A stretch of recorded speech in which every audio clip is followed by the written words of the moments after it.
Fox Sports. We are Fox. We are Sports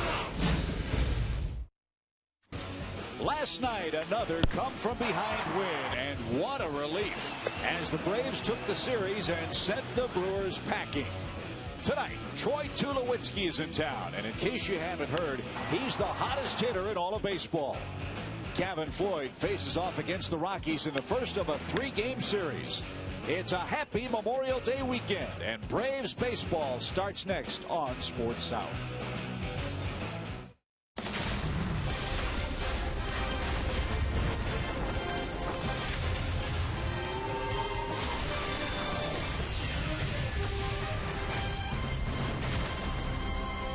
What a way to kick off a long holiday weekend here in Atlanta. Memorial Day is coming up, and of course, it was also the Braves Hall of Fame induction day here at Turner Field. 3 new inductees join Braves legends here at the ballpark, where, as always, Braves baseball is brought to you by Academy Sports and Outdoors, the right stuff, the low price every day. Perhaps some Hall of Famers of the future participate in Game 1 of our big series with the Colorado Rockies, a terrific offensive club.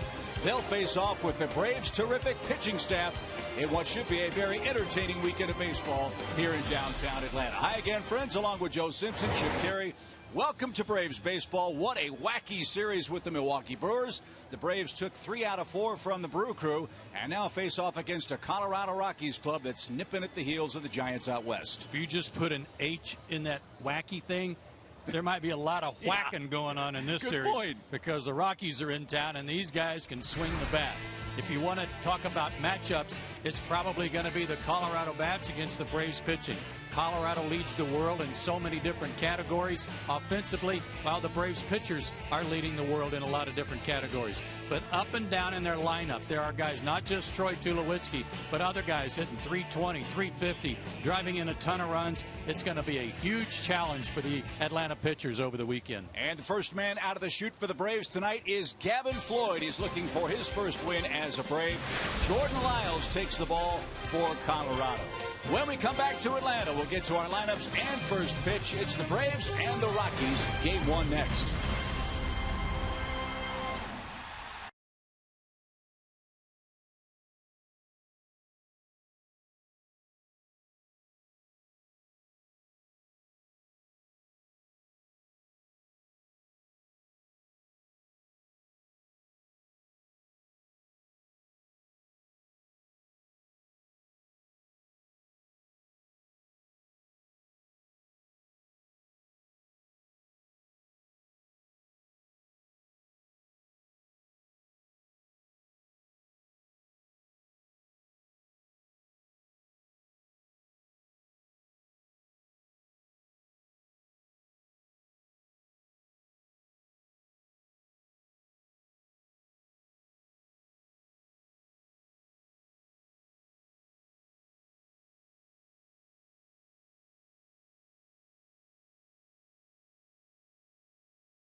For our start to the weekend set with the Rockies, as always, Friday Night Baseball on Fox Sports Out is brought to you by our friends at Blimpie.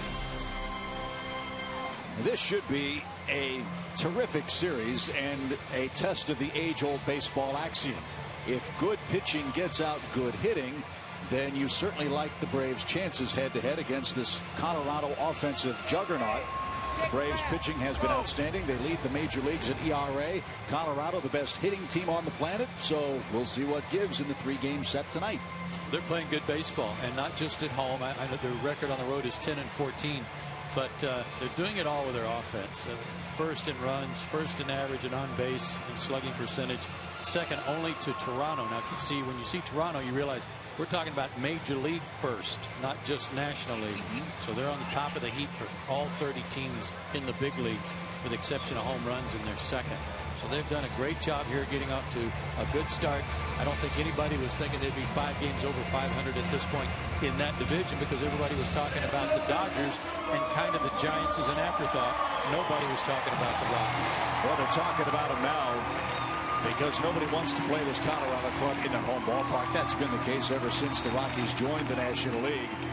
And this season, no exception. They're 16-7 at home, 10-14 on the road.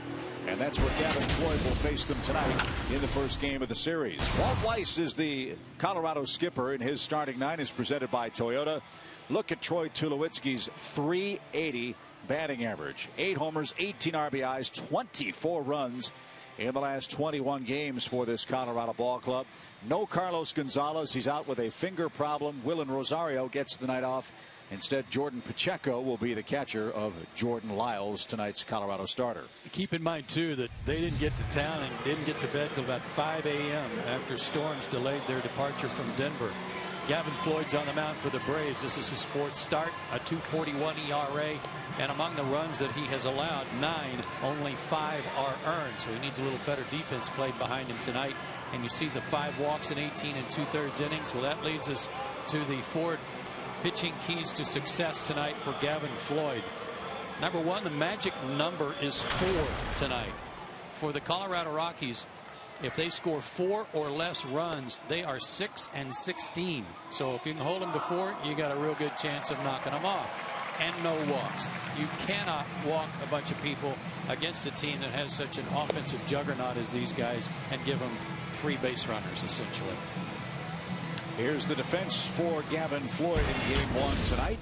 Braves standard outfield alignment of Justin, BJ, and Jason Hayward. Johnson, Simmons, Dan Uggla back out there at second base with Freddie Freeman over at first base. Still no Evan Gattis. Gerald Laird makes his 4th consecutive start behind the plate for the Braves.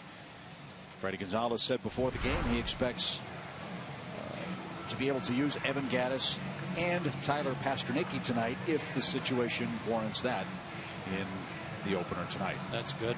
Good news. So Charlie Blackmon out of Georgia Tech leads things off for the Rockies. 9 homers for Blackmon out of leadoff spot. And 32 RBIs.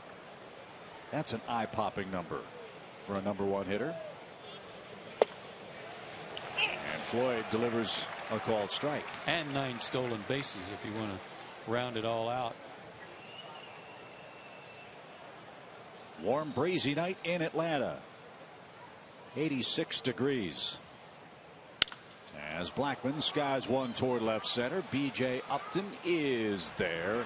And Floyd gets a fly out to start the game. Blackman's retired.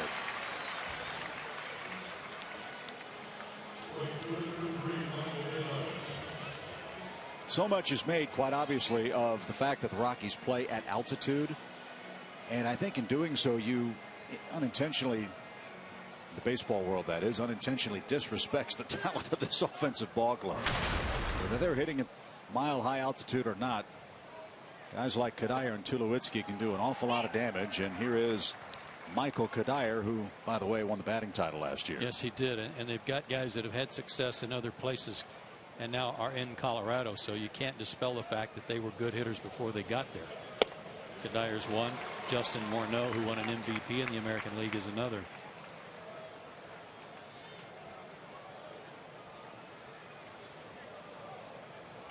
Cuddyer has had some injury problems this year. He's had a bad hamstring that sent him to the DL. And he'll test out that hammy with a roller toward third, and nothing Chris Johnson can do about that. A little tapper for Cuddyer. And the Rockies have the game's first hit, and that'll bring up Troy Tulowitzki, our Academy Sports and Outdoor leaderboard feature. Troy has battled some injuries the last couple of years that have cut into his numbers, but he's healthy this year, and he is off to a magnificent start, leading all of baseball in batting average, on base percentage, slugging, and runs scored. Not playing too bad at defense either, by the way. Coming off a good homestand where he was 7 for 22 and a couple of homers. I guess if you had to vote today, he'd be your MVP. No question. In the National League. And he didn't get a breaking ball. It's tipped into Laird's glove. Strike one. Gavin's got a good curveball. I've not seen him pitch. His fastball, since coming back to the rotation, is in the low 90s with a good hook, changeup, occasional slider.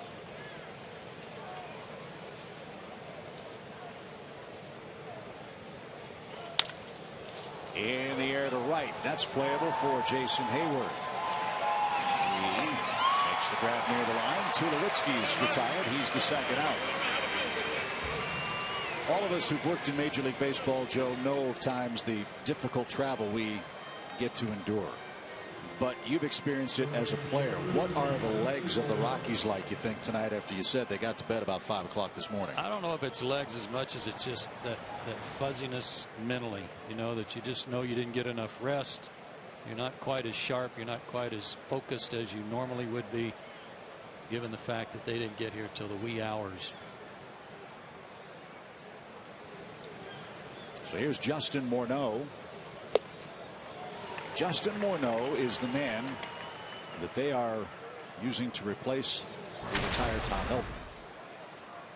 And Morneau is swinging a hot bat too.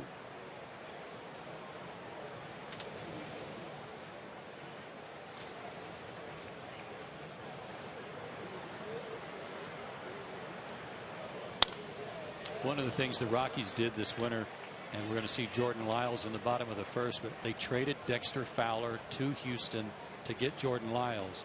Well, part of that strategy was also to free up some of Dexter Fowler's money so that they could go out and sign Justin Morneau. So far it's paid off on both sides, with Morneau and Lyles doing a great job for him.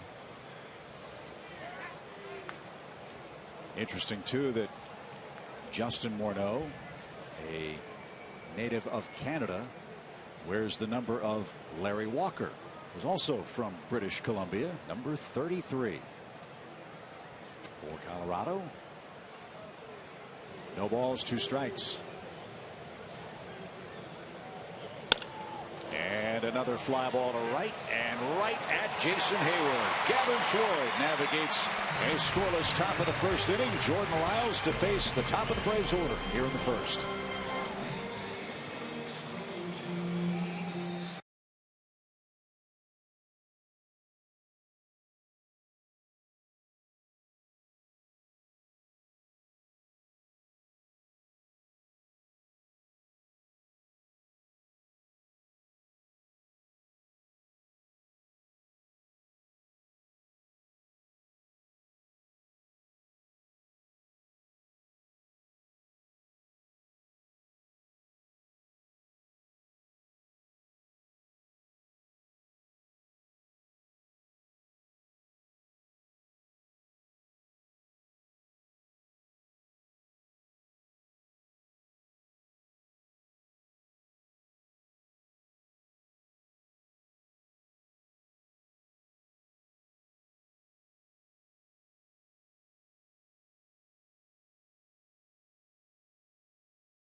Family of Jordan Lyles. They've made the trek from South Carolina here to Turner Field, and a large number of them have gathered for the opener of this series against the Braves.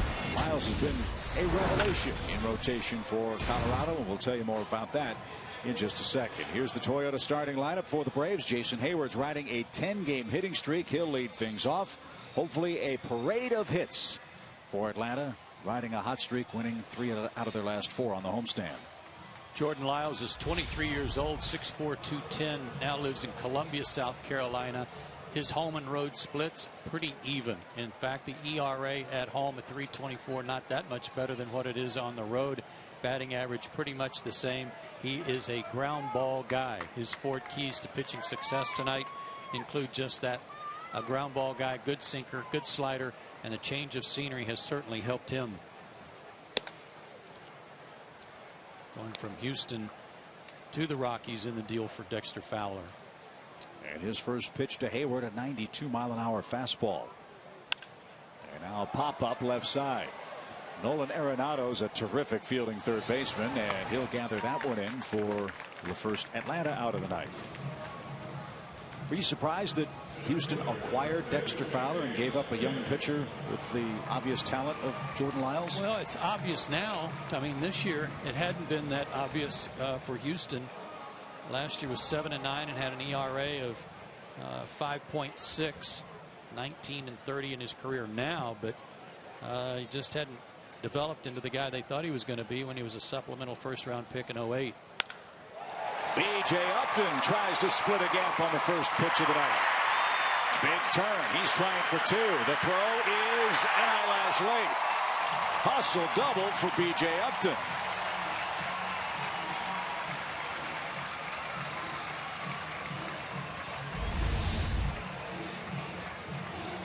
Low fastball, stayed down on it, and raked it into left center field. Thinking double all the way.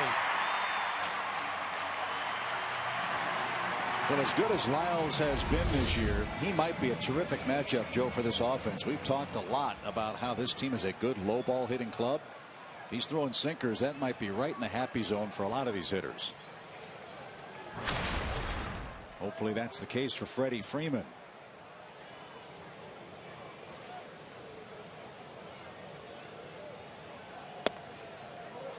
Upstairs for the Braves first baseman. Lyles' last start was his only loss so far. It came against the Padres.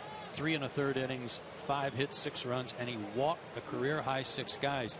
He had the same type problem that Julio Teheran had in San Francisco. He just couldn't grip the baseball.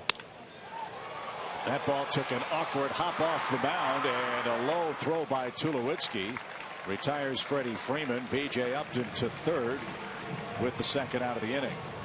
They had Freddie played perfectly, didn't they? Off the slope of the mound and kicked it back over to Tulowitzki a little bit. He got an in-between hop, handled it, then made a throw awkwardly. Low to Morneau, and Morneau bailed him out. Could you imagine an all-star team with Ryan Zimmerman and Troy Tulowitzki throwing like that? A first baseman's nightmare. But as you said, Tulowitzki's been awesome with the glove and made a tough play look easy there. Here's Upton. Justin's riding a 5-game streak.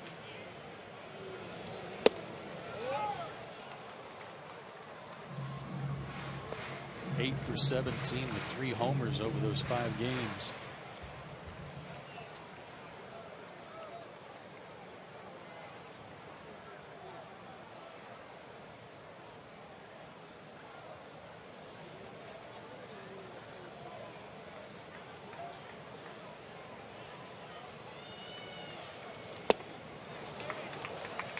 One ball, one strike.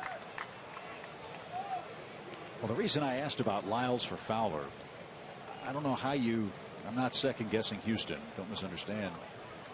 The ball club lost 111 games last year, and he won 7, lost only 9. That's a good point. But again, the ERA very high, and it wasn't just a 1-year decision, I don't think. Upton didn't like that call, a high strike. Gosh, hope he doesn't break his foot. Swinging the bat at his foot to knock the dirt out. Tell you what, if Jordan Lyles is getting this pitch all night, it's going to be a long night for Atlanta hitters. Kerwin Danley was the home plate umpire calling that. Popped up, slicing into the seats, foul. No play for Morneau. And we'll do it again. A ball and 2 strikes.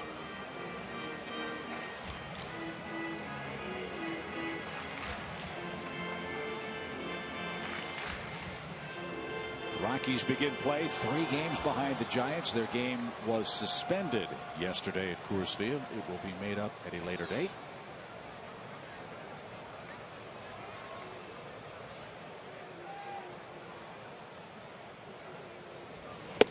And Upton didn't get a 94-mile-an-hour fastball. He flips the bat. The helmet comes next, and the Braves out of luck in the bottom of the 1st inning.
Moment is a no-brainer. The Braves Hall of Fame induction ceremonies today. Again, Joe, congratulations on a wonderful job as the master of ceremonies today. Javier Lopez, Dave Pursley, and the great Rabbit Moranville were the 3 inductees honored today. Rabbit Moranville was 5'5", weighed 125 pounds, and was considered the best shortstop of his era. Tonight, Hall of Famers took a parade around the field. Dave Pursley in the convertible, and likewise Javi Lopez. Both gave excellent acceptance speeches for their induction. Both very proud, as they should be, and I'm happy not only for those guys but for their families as well. It's my favorite weekend of the year. How about that tribute? Yeah. The base is nice. To continue to honor the wonderful history of this Braves franchise. Gavin Floyd tonight hopes to carve a chapter or 2 of his own tonight as he seeks his first Braves win. Nolan Arenado is the Rockies' 3rd baseman, and he skies one out of play foul. He's on the verge of being released. Really? Yeah, he had a rough homestand. 5 for 24, and his average down to 302. They may just let him go compared to everybody else's numbers.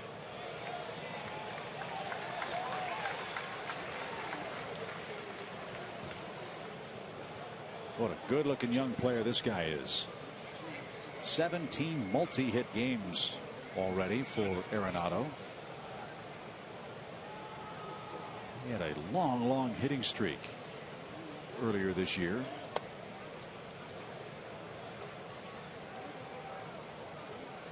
"28 games, which is the longest in the history of the Rockies franchise.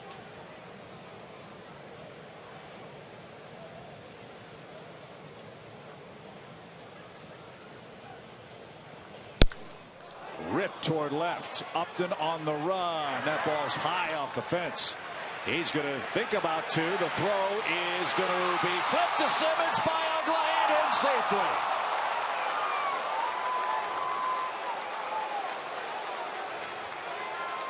Wow, a lot of things happened on that play. And a heads-up flip by Ugla nearly caught Arenado at second base. Looked like he slid off the bag, and Andrelton, I think, was waving for Freddie Gonzalez, because I think he thought he got an out. His shin guard was coming apart. Here's the flip, and he hit the bag hard. Did Andrelton keep the tag on him? He did come off the bag and maybe got him with his foot, got him on the foot. The call at second was safe by Mark Ripperger. I don't know Mark. Never have seen Mark work. And another head-first slide leads to an examination of the hand, this time for Nolan Arenado. I think that shot we had, that last replay, showed that his foot didn't. I mean, everything came off the bag and looked like maybe Simmons was able to get the bottom of his shoe. Heads up play by Ugla to flip it back to him. Comes off the bag. Here comes the foot, and the glove was on him. At least that's the way it looked from that angle. And Andrelton's trying to push his foot off the bag after the safe call was made. Why not? Boy, he hit the bag hard too with that left hand. So here we go again with replay. We had 4 of them last night.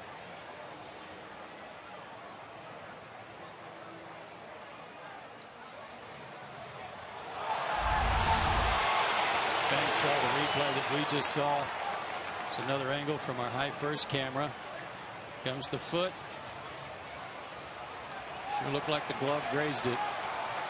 But again, there has to be clear and convincing evidence to overturn the call. Was the glancing blow of Simmons on the foot of Arenado enough to change the call at second?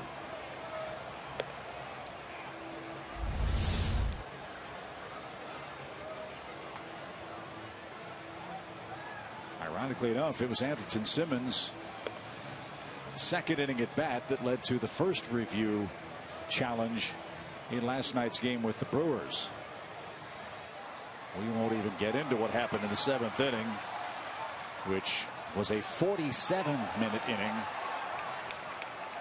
last night.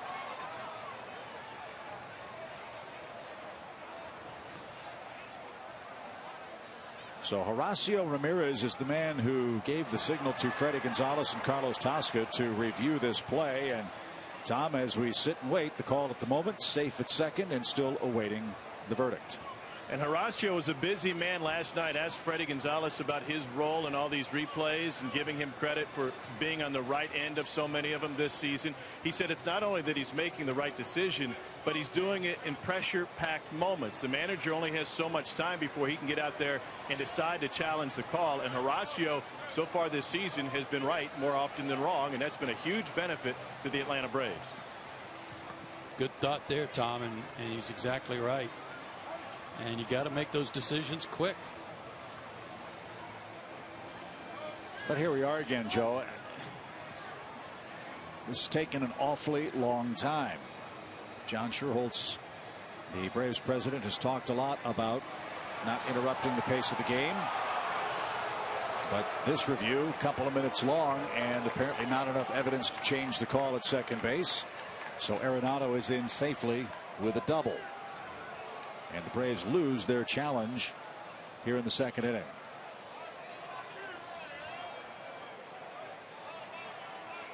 Clear and convincing evidence, I guess not enough. But it sure looked like the foot came right back to the glove right here.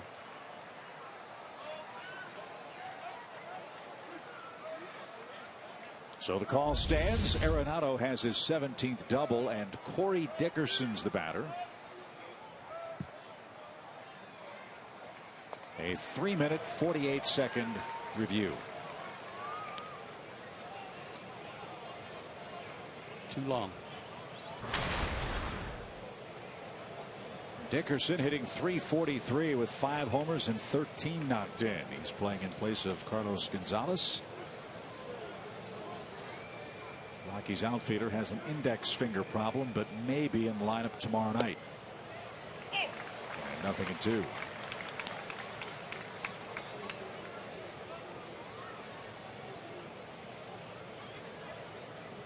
So far, it's the left-handers that have given Gavin Floyd the most trouble. Lefties came into the game hitting .351. Right-handers under .200.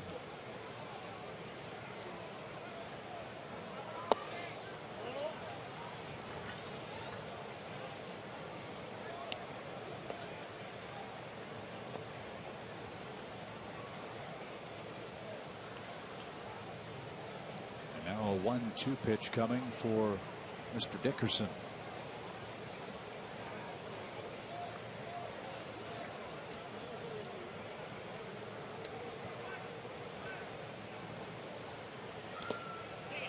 Nice stop by Laird. That ball in the dirt. 2 balls, 2 strikes.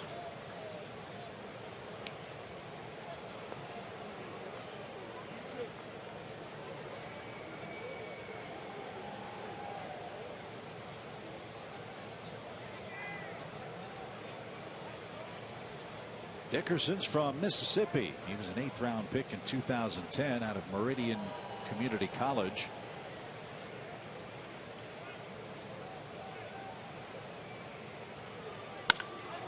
He smokes that ball foul to the right side and into the seats.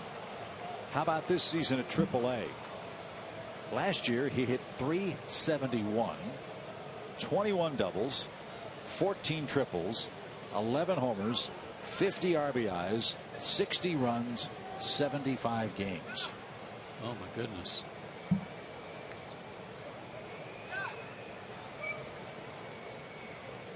That's a lot of damage in 75 games.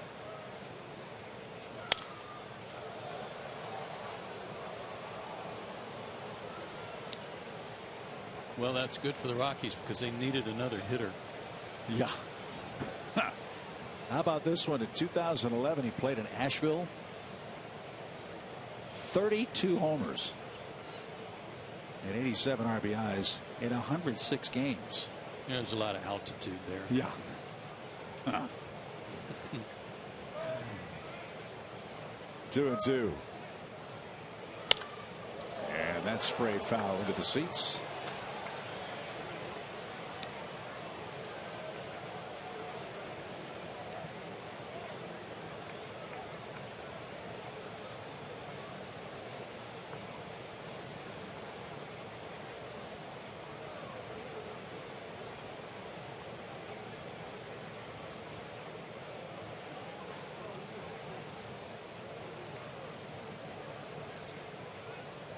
Another 2-2.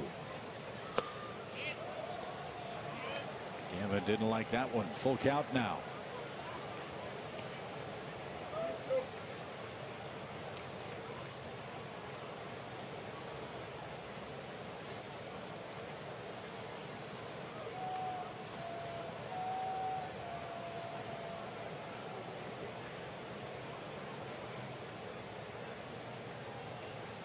Arenado doubled to start the inning.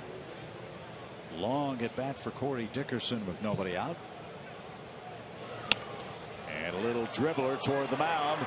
Floyd will pick it up and put that in his back pocket. The Rockies have 2 infield hits tonight. As far as they hit the ball, they don't need any more of those, do they? Good grief. First and third, nobody out. I mean, that thing looked like a snake rolling out there. It had so much spin on it.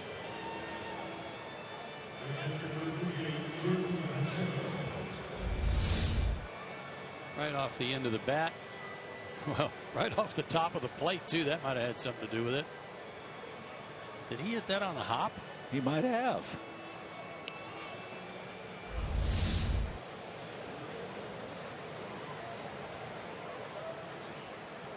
In his offseason, Dickerson part of the Pakistani cricket team. And he's got his first hit of the night. 3 already for the Rockies. Here's Jordan Pacheco, the catcher. And a check swing strike. See if he, I think it bounced first. I think it did. It may have been by him when he hit it. That's amazing. Great camera work, guys. No balls and a strike for Pacheco. He's hitting to 3 double plays this year. Braves would trade a run for the double play ball if they can get it. And that one pops away from Laird, and Dickerson will move up 90 feet.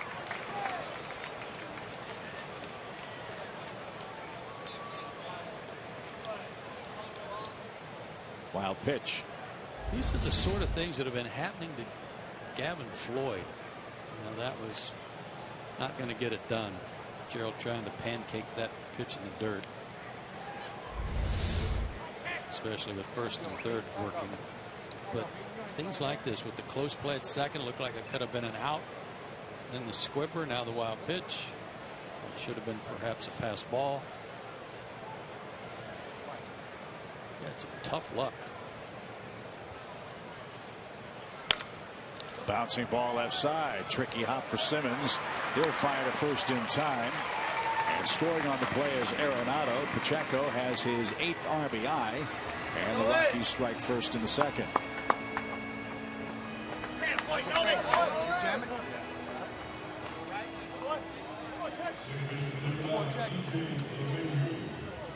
Here's DJ LeMahieu, former Cub farmhand. Now the everyday second baseman for the Rockies. He's hitting .291. I'm guessing the Cubs like Darwin Barney more than they liked LeMahieu.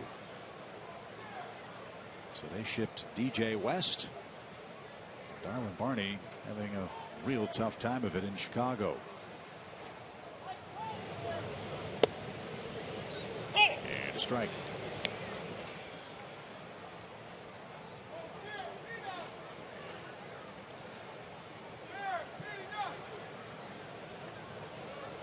No problem throwing strike one. A couple of infield hits and a double has put Colorado in front. Braves were 6-1 against the Rockies last year. Remember that doubleheader in Denver early in the season? I think it was in April. That was played in sub-zero temperatures, and the Braves won both games. Julio Teheran pitched the second game of that doubleheader and really seemed to be the light that got him going for the rest of the year. But the Braves swept the 4-game series here at Turner Field.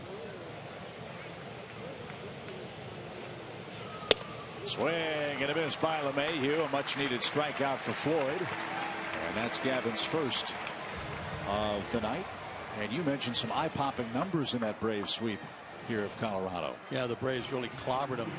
They won the first game in that series 9-8 in extra innings, and then beat them 11-3, 9-0, and 11-2. Outscored them 40-13 in that series, and 8 of the runs for the Rockies were in that first game. A little taste of their own medicine, huh? As Jordan Lyles, the pitcher, bats, and he takes a strike.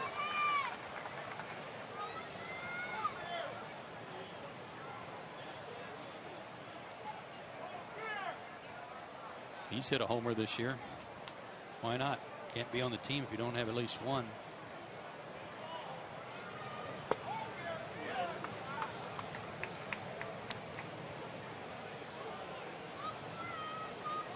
Colorado with 63 homers as a team. To put this offensive club's dizzying performance in perspective. As that one misses outside. Counting tonight's run scored by Nolan Arenado, the Colorado Rockies have outscored the Braves by 103 runs. Braves have played 46 games. The Rockies have played 47.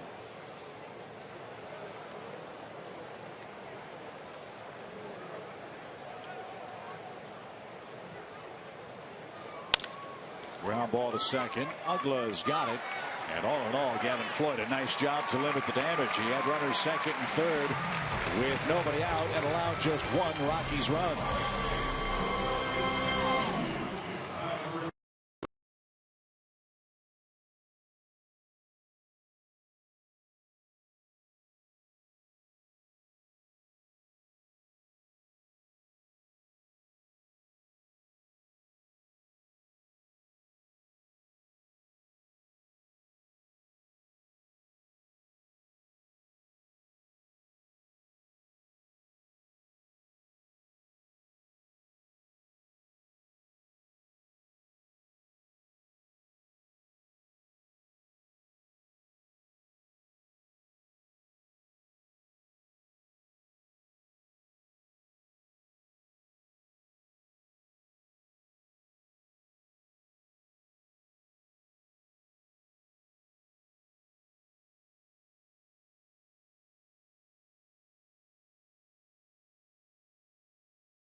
Started earlier today with the Hall of Fame induction ceremonies for, among others, Javi Lopez, a fan favorite in his playing time here in Atlanta, and competitor with Eddie Perez, and all the time they shared together through the minors and in the big leagues, sharing a position. What you may not know is that most people consider Eddie the good-looking one. No. Eddie's going to see this too, isn't he? Well, maybe. No. Well, everybody knows that. It's not a competition. Everybody knows that I'm the best looking guy. Damn it, Javi. So they both caught Hall of Famers. Did you know they were both Hall of Fame good looking? At least, well, one of the two. A lot of fun with that today at the Hall of Fame induction. Everybody was talking about that. Even the invocation included a little something about that. It's great. Just a great event. As the Braves are up in the second, Chris Johnson goes to work. Jordan Lyles stake to an early 1-0 lead. Nolan Arenado is out of the game. Charlie Culberson checks in at third base. Head first slide. Discomfort for the hand of Arenado. That could be a huge loss for Colorado.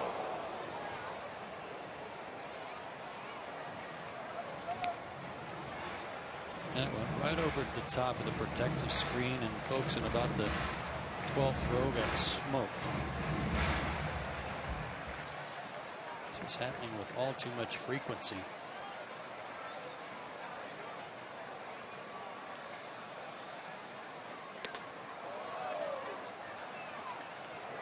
One and two for Chris Johnson.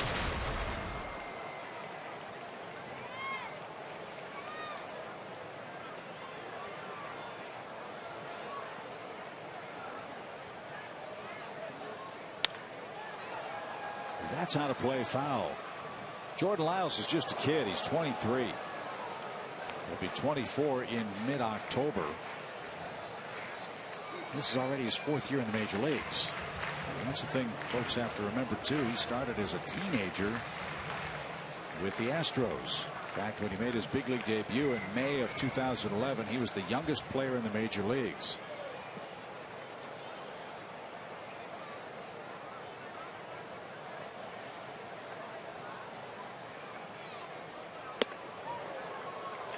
The only man younger than Lyles to debut as a Houston Astro pitcher was 18-year-old Larry Dierker. Lyles pitched against the Braves that year in 2011 while with Houston. Got a no decision and pitched into the 7th inning.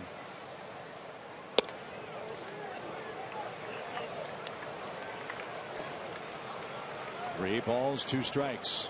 He's been around 92 most of the first couple of innings, but that pitch at 94.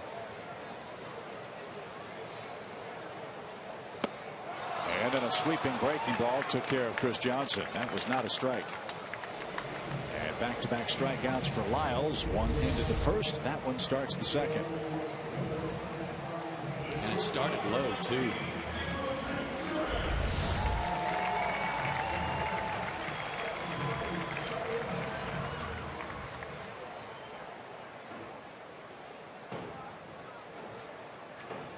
Andrelton Simmons, 272. 4 homers, 12 RBIs.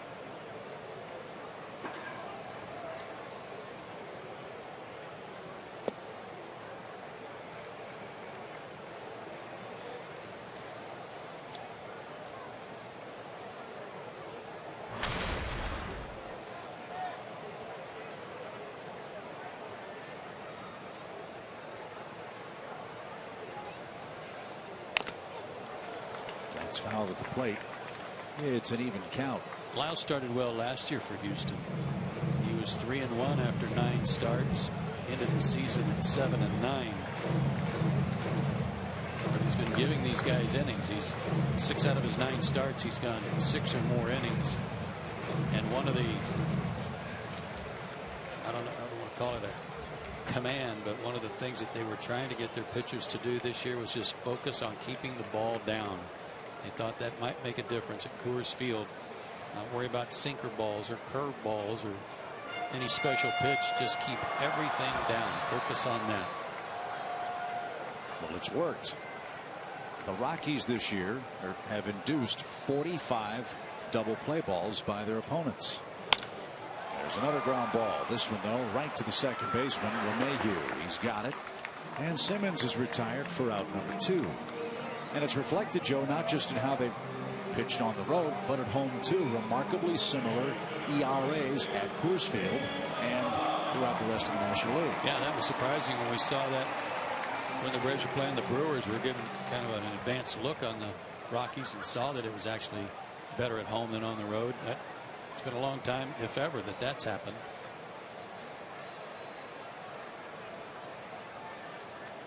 Dan Uggla, the batter, and had a good night at the plate last night. He walked and scored in the 3rd inning, singled and scored in the 7th. And Freddie Gonzalez said of Dan's second straight starting assignment, he liked the matchup. Like many Braves who have seen Jordan Lyles, Uggla's one of them. He was 2 for 3 in that game 3 years ago.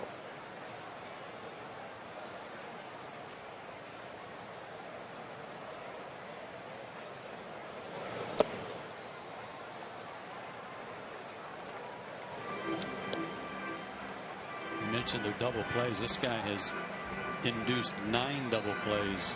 It's 3rd best in the National League.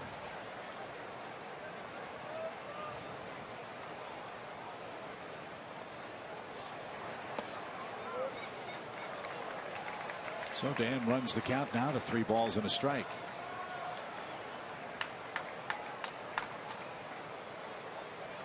Gerald Laird would be next.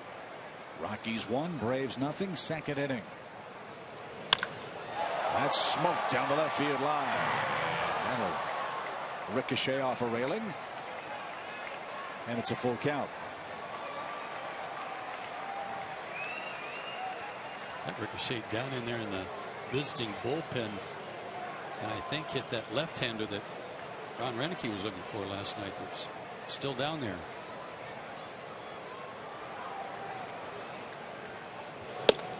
And Uggla takes a walk. Lyles has issued a few of those. It's his 21st base on balls this year. And Gerald Laird bats with a man aboard and 2 outs.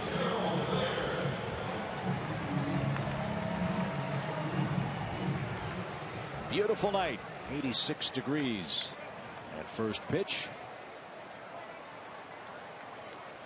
Hope all of you are enjoying time with friends and family on this Memorial Day weekend. Here's Laird. And a little low.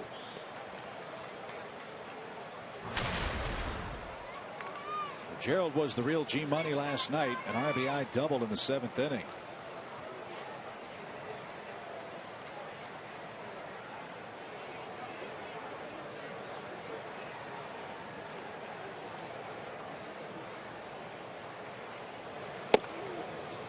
Caught a corner for an even count. Tell you what, both Gerald and Ryan Doman had big at bats in that crazy 7th. A good hustle of Gerald to take the extra base. Put the Braves in a position to take the lead.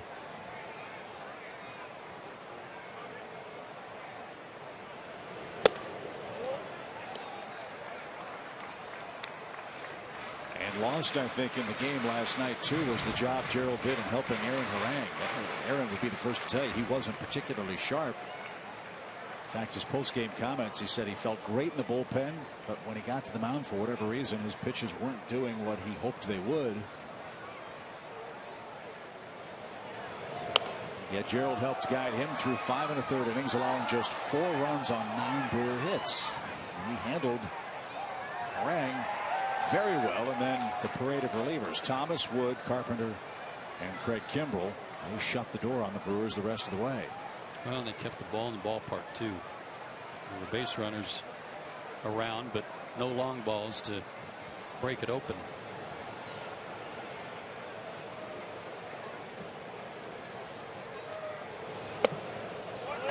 Inside, full count. So the runner at first, Dan Uggla, will be off to the races. Laird hopes to reach to allow Gavin Floyd to hit in the Atlanta 2nd.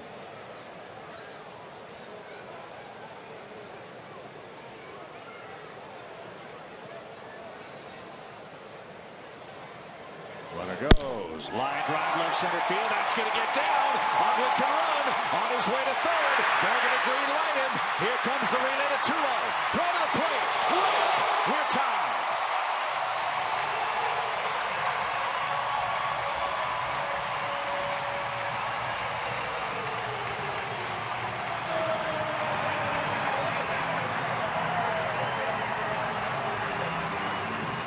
Gerald Laird didn't have an RBI all season. He's had one in each of the last 2 games.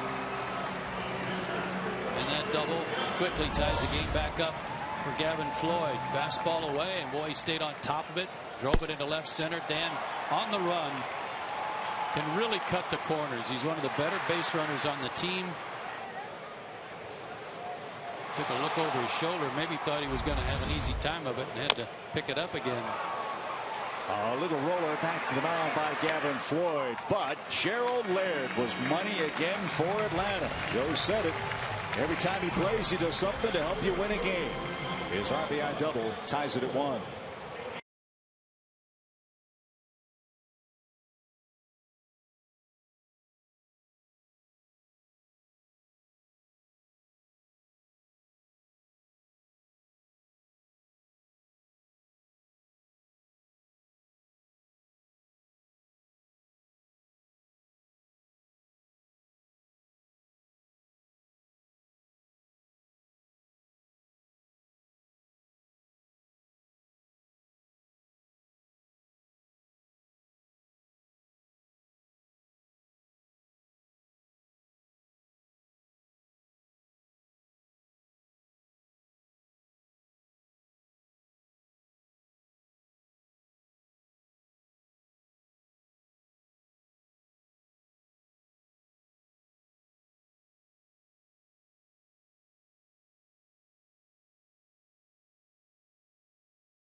Nolan Arenado and Chris Johnson are out of the game. The Braves will send Ramiro Pena in place of Chris.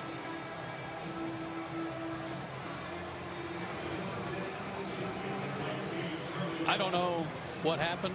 I mean, I don't know exactly why he's out of the game, but I saw a lot of people running down the tunnel, down the steps to the tunnel after Chris struck out, and could be he was having another one of his meltdowns. All I know is we got a new third baseman. And we won't find out till after the ball game, when Tom Hart will join the media scrum, and he'll have all that for you on Braves Live, if not sooner. So Pena in for Atlanta as Floyd back to a 1-1 tie after 2 innings of play. Pop sensation Austin Mahone is part of the Braves Summer Concert Series presented by Coca-Cola and Delta Airlines. June 3rd, stay after the game for a free post-game concert. Limited VIP field passes are available for the show for just $20. You can get them online at braves.com/concerts today.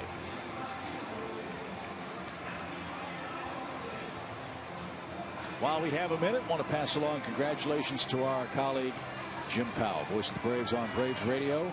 Jim's not working tonight and tomorrow. His beautiful daughter Allie Powell graduating this evening from Milton High School. Congratulations to Allie, who's an honor student. Obviously got her brains from her mom and her good looks.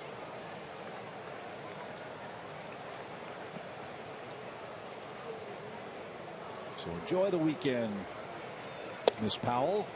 And you know, Jim and Emmy are beaming from ear to ear. We'll see Jim back here on Sunday against Colorado. Top of the order for the Rockies, Charlie Blackmon. Flied out his first time up. First pitch strike to all 10 batters Gavin has faced so far.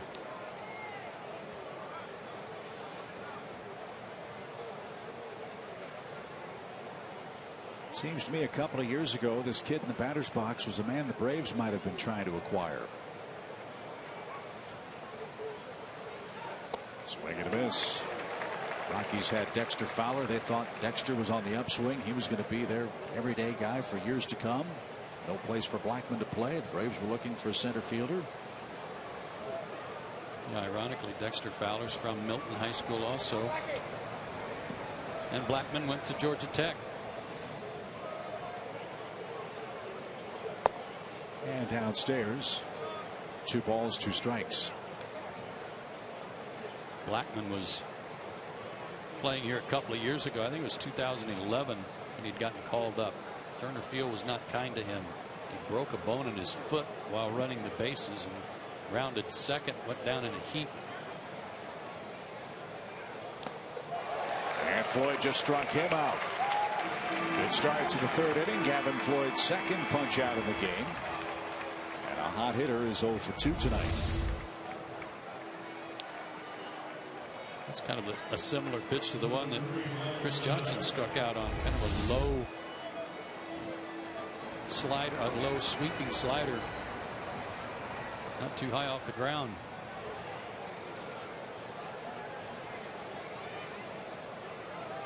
Michael Kadire had the first of 2 Rockies infield hits this evening. And he takes a ball high.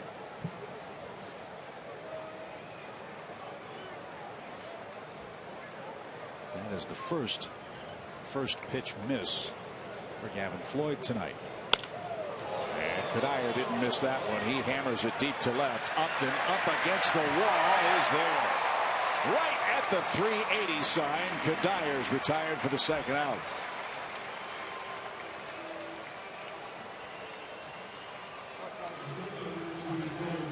Just enough. Park just big enough to hold it.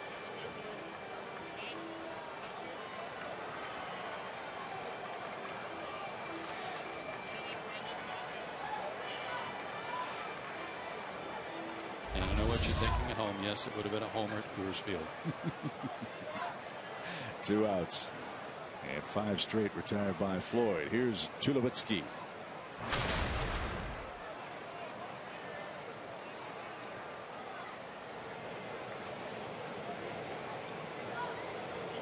He's only hitting .377. He should take the rest of the series off. He's another guy that might get put on waivers if he doesn't pick it up a little bit. Career .203 hitter at Turner Field.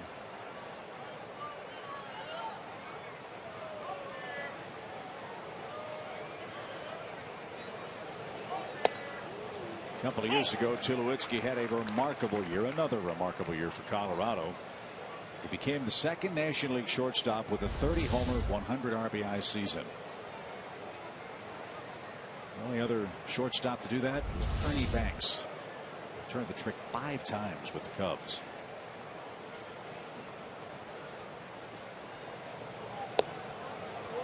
And off the plate, 2 balls and a strike. Good pitch, though. He's had that working so far.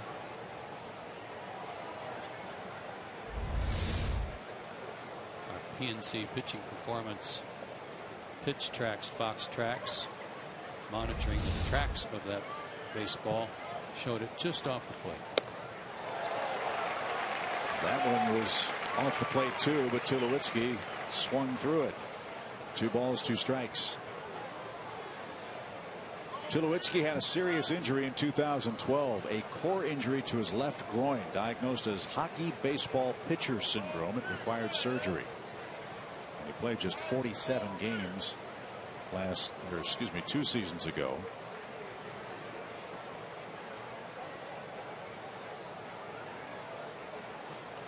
Last year, Tulo 126 games, a .312 average, and 25 homers.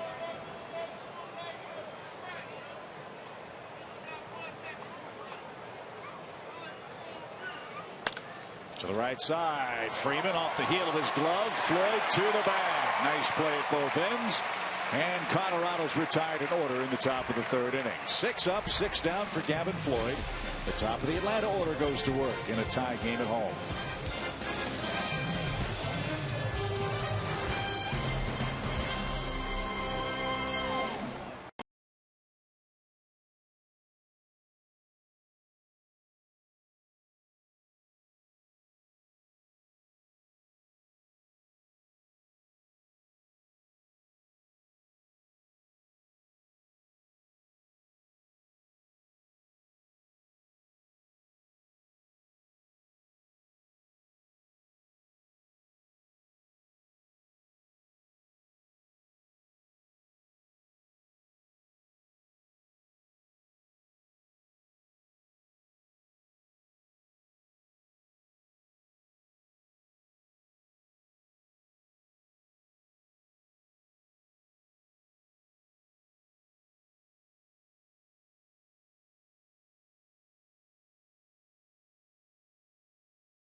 Jason Hayward, B.J. Upton, and Freddie Freeman are coming up.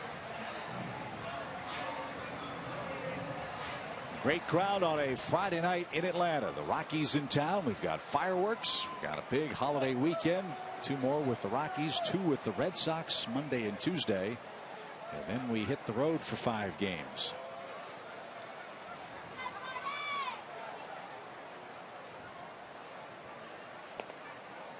Ball 1 to Jason Hayward, who popped out to Nolan Arenado in the first inning.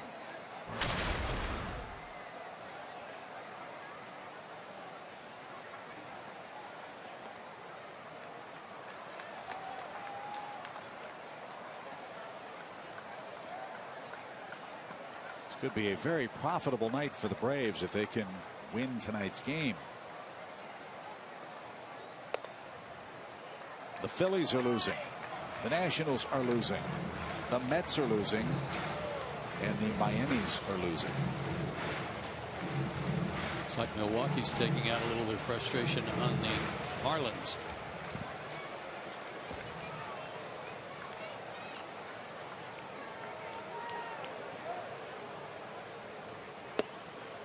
There's a belt high strike for Hayward. 3 balls and a strike, your count.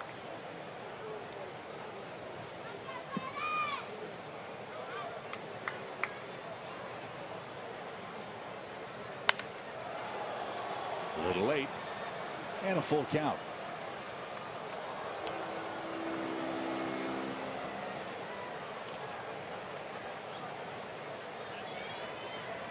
Ten-game hit streak for Hayward. His batting average at the start of play tonight, .241.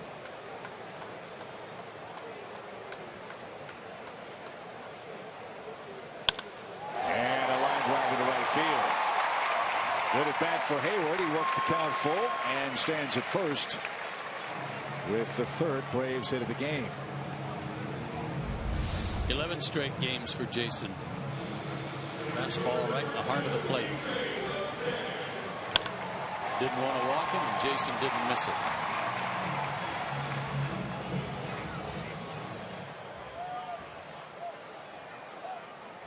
Beautiful head down. Firm front side. Good extension. He is swinging it. B.J. Upton, too. He hit the first pitch he saw tonight for a double.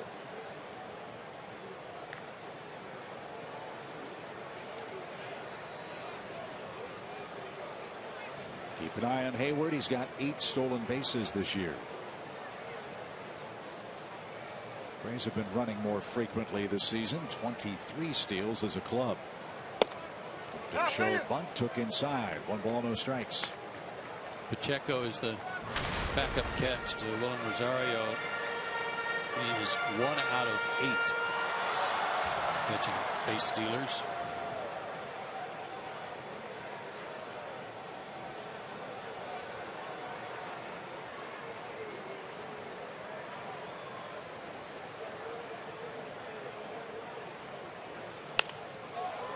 Popped up. Long run LeMahieu. And he can't get there. Diving try on the warning track near the tarp. And LeMahieu with a valiant effort. It goes unrewarded. No play. And an even count for B.J. Upton. That's a great effort. That'll leave a mark. Sliding on that warning track. He's not your normal little second sacker either. He's no Rabbit Moranville, you mean? No, he's not. 6'4", 205. Really? It's Bobby Grich like.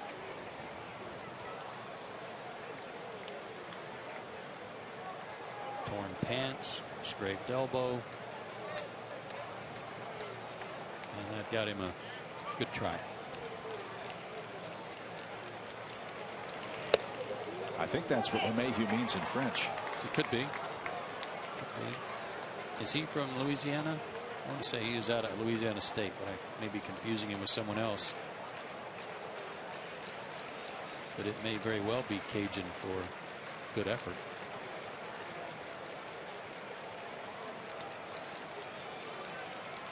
He's not from Louisiana, but he's close.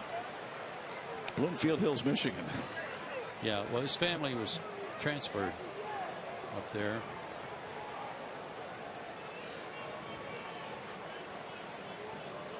Let's see. He lived in California till he was 7, then Las Vegas for a year, Madison, Wisconsin for 5 years, then Bloomfield, Michigan. Well, like I said, it could have confused him with someone else. Well, it's a logical guess.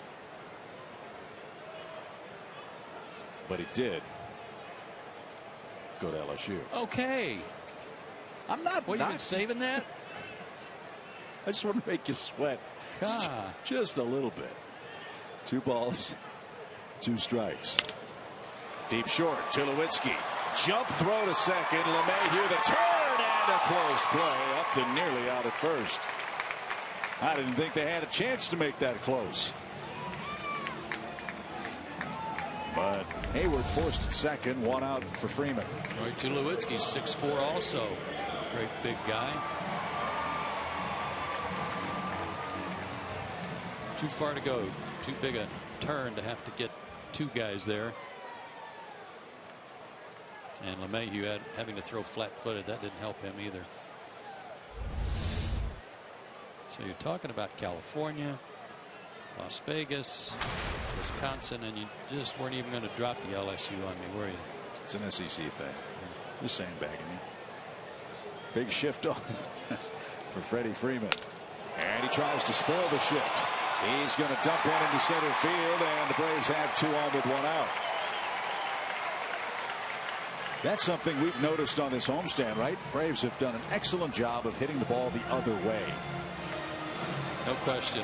There was a 3-game stretch there where they had more base hits the other way to the opposite field than any other team in baseball.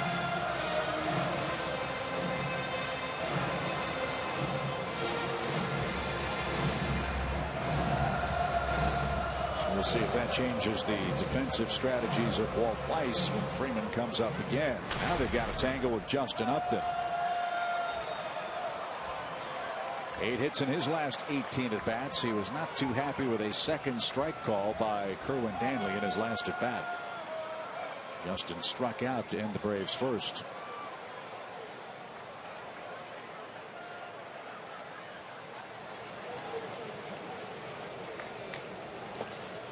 That gets away from Pacheco, and he'll have no play. Runner second and third with 1 out. All right, so those breaks are even.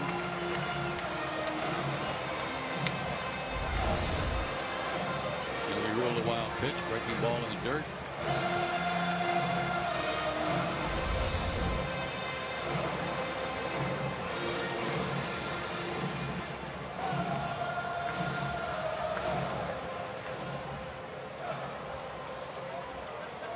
Ramiro Pena's the next hitter. 1 ball, no strikes.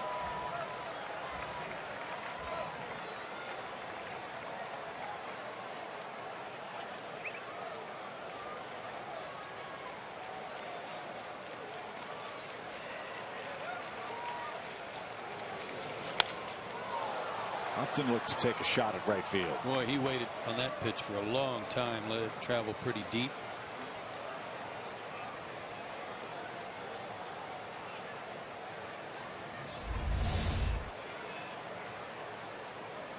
Almost like a cutter. He's used several times to the outside part of the plate. That's the first one I remember to the inner part.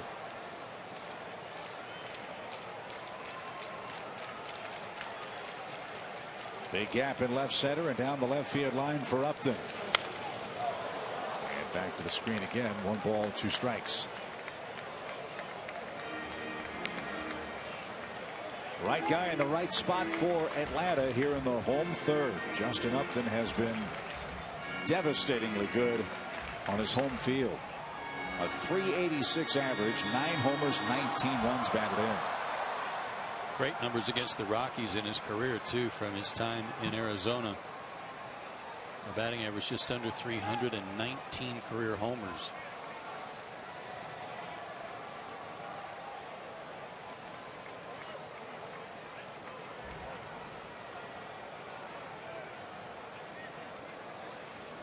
Not too bad.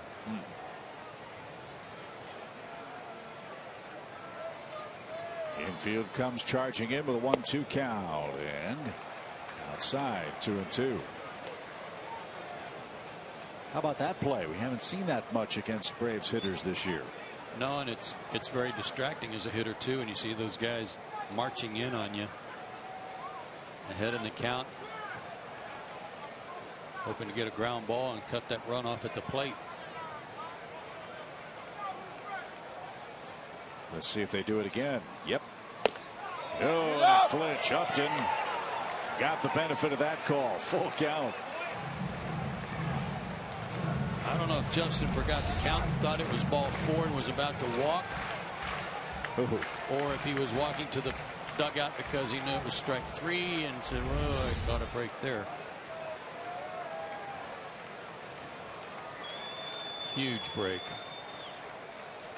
It's one more look. Yeah, had him apparently struck out.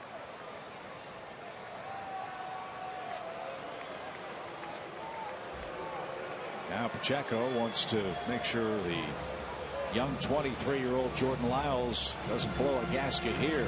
It's got to be an emotional swing for him. He thought he struck out a tough hitter. Now has to make another 3-2 pitch. So Troy Tulowitzki has taken on a lot more of the last couple 3 years as the leader of this ball club. Young pitcher, backup catcher, wanted to have his 2 cents in there with first base open and Pena on deck.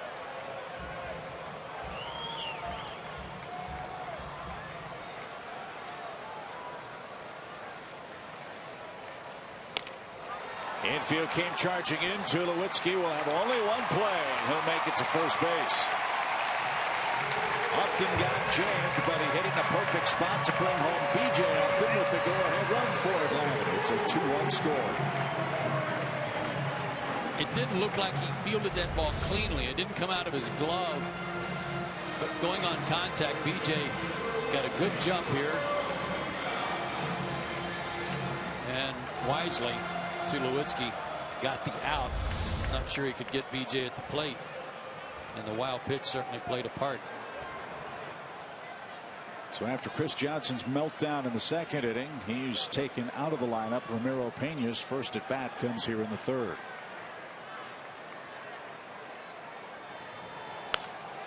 And foul back our way, a swinging strike 1.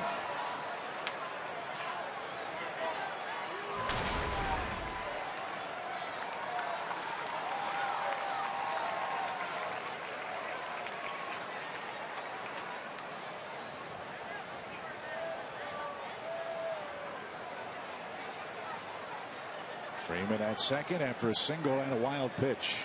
A lead for that man, Gavin Floyd, and as Pena drives one high in the air, deep right center. And Charlie Blackmon drifts back, and a step or 2 shy of the warning track, makes the play to retire the side. Braves score a run on 2 hits and a very big wild pitch. 2-1 Atlanta.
AT&T Uverse, Delta Airlines, and Ford.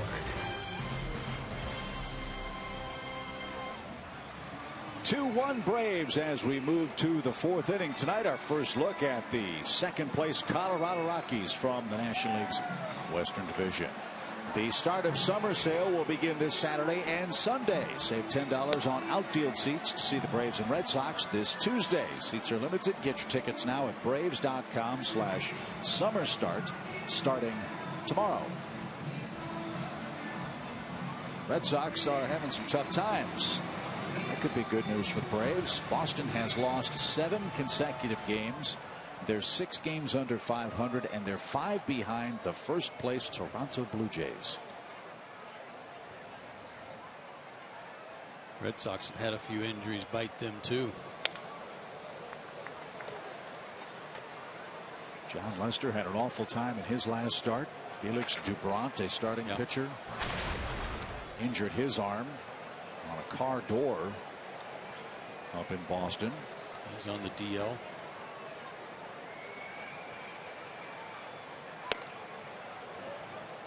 There was an amazing story in the Boston Globe about the Red Sox. In their 54 innings of their homestand,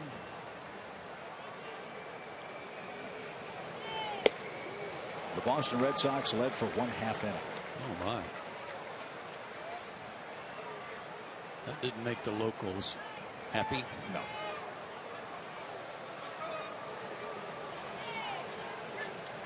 One ball, 2 strikes. Monroe takes low and away. Now 2-2. One reason why Toronto's in first in the AL East. How about Mark Burley? 8-1 for Toronto. His longest game's probably been 2 hours and 7 minutes too, as fast as he works. I wonder if that goes hand in hand. Certainly does. It hurt.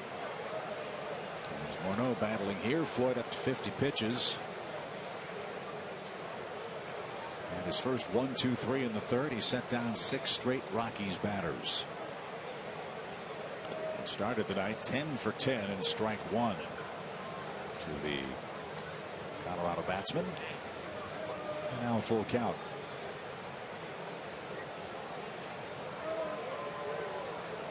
Culberson's on deck. He checked in for Nolan Arenado. Arenado doubled in the second inning on a head-first slide into second. Appeared to injure his hand. We don't know how seriously. Little tapper back to the mound. And an easy out. Morneau's retired.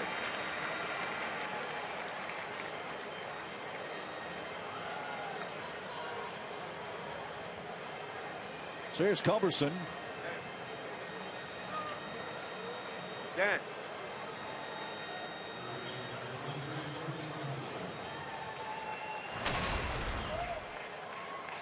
He's another Georgia boy. Lives in Plainville, Georgia. Was born in Rome.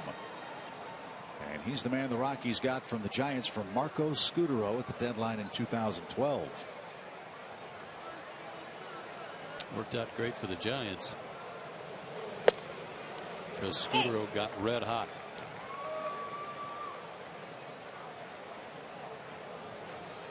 Culberson graduated from Calhoun High School.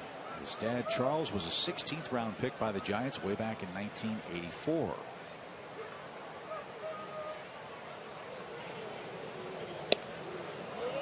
That's off the plate. An even count.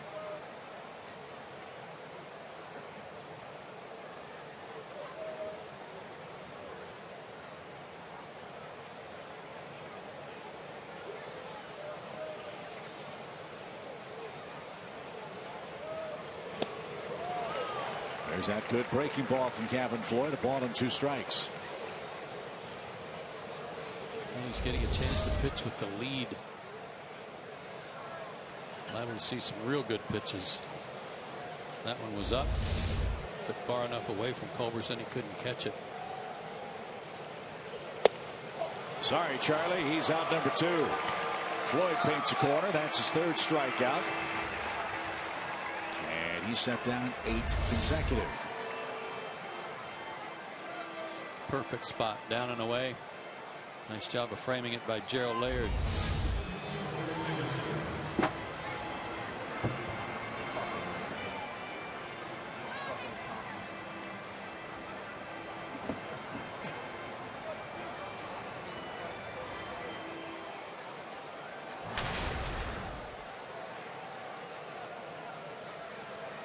Here's Corey Dickerson.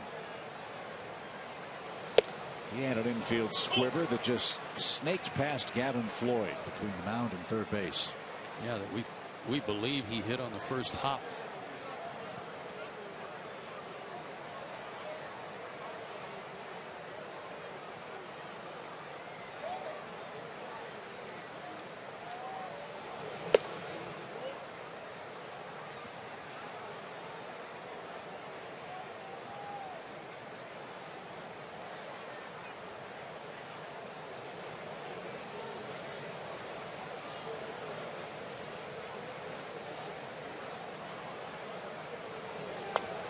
Another good breaking ball.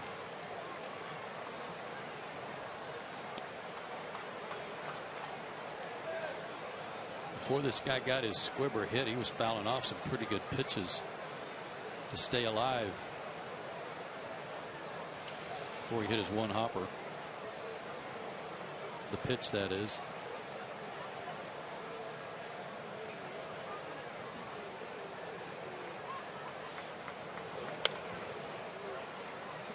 Kind of like that. Yep. Well, these Rockies, yeah, they hit for a high average. Yes, they score a lot of runs, but they don't strike out much. That's another very impressive thing about this ball club. In this era of big home run and strikeout totals, as a team, they average about 6.5 strikeouts a game.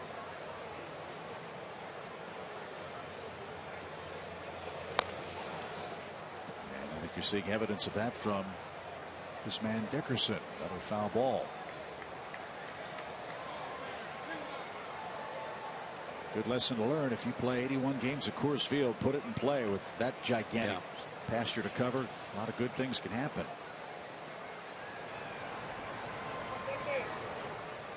And their AAA teams at Colorado Springs. I don't know the size, the dimensions of that ballpark. I'm going to assume it's pretty good size too, but kind of the same type altitude and friendly confines.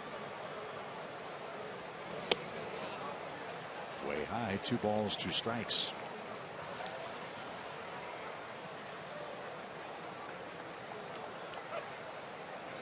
Pacheco, the catcher, waits next.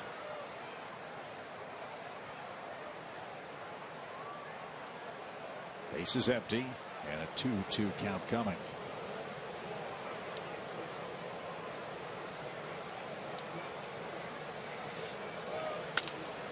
Back through the box. Floyd deflected, and that's going to cost him. So Dickerson rewarded with another infield hit. And that snaps the string of 8 straight retired by Floyd here in the Rockies' 4th. I'd say he's gone pretty good tonight. He's hit 2 balls, and neither one has, well, barely gotten past the pitcher's mound.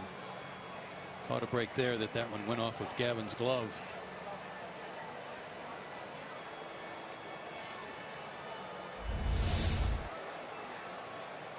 So the inning continues for Pacheco, who has the lone Rockies RBI. That was a second inning ground out to short that brought home Arenado. And he'll hit a soft fly ball to right. Hayward comes charging in. He's going to have it, and that'll retire the side. Floyd has a shutdown 4th inning and a 1-run lead.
Simmons Ugla and Gerald Laird are coming up.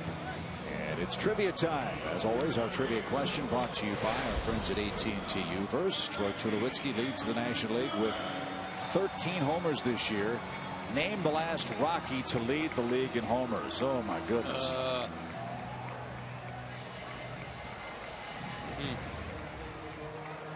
Galarraga. Right. Bichette. Yep. Larry Walker. Right. Vinny Castilla. Yeah. Lake Street Bomber guys.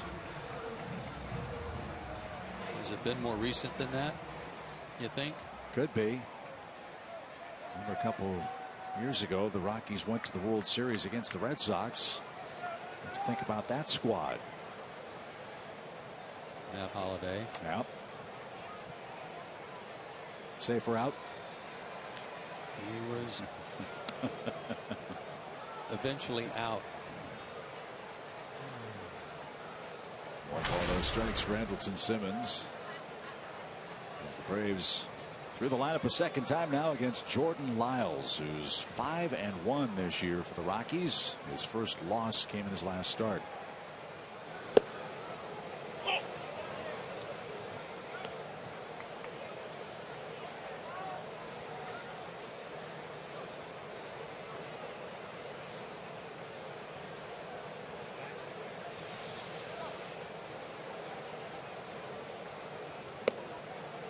I have a feeling the answer to the trivia question will be one of those that's so obvious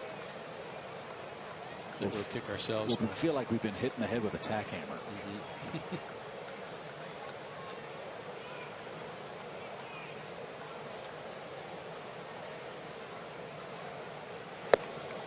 And Simmons now a 2-2 count. That's our Home Depot tools from the dugout. Batting averages with 2 strikes. Seth Smith of San Diego, the top number. Michael Kadire playing in this game is second, and Andrelton is 6th. Andrelton still with the most at bats per strikeout in the National League.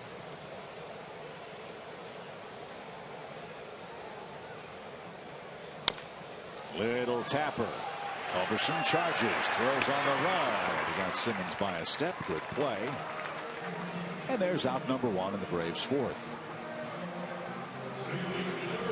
Another productive game at the plate for Dan Ugla. He walked and scored the first Braves run in the second.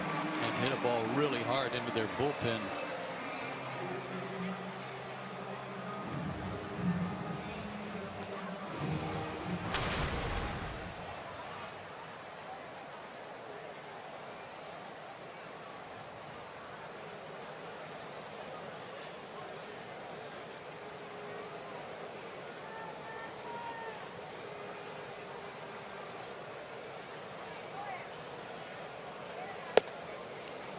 There's a strike.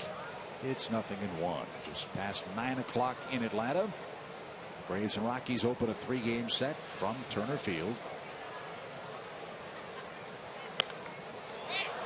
Pop straight up behind the plate. But no play for Pacheco. And Ugla behind in the count. No balls, 2 strikes.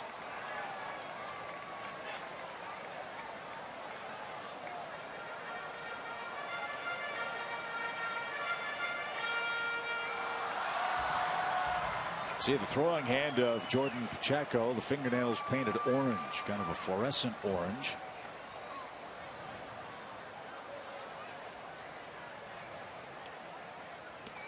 As that went over the head of Ugla. Miles missed badly there. We've talked about this a lot in this ballpark. With no lights in the outfield, it's sometimes difficult for the pitchers to catch the sign. So Pacheco has the fingernails painted to help his pitcher out.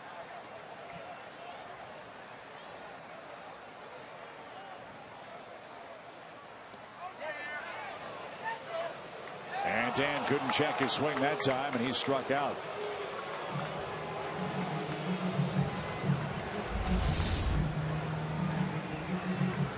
Yeah, I think he did. Thought he might get away with it. So strong and able to stop the bat from getting out in front of his hands, but not that time.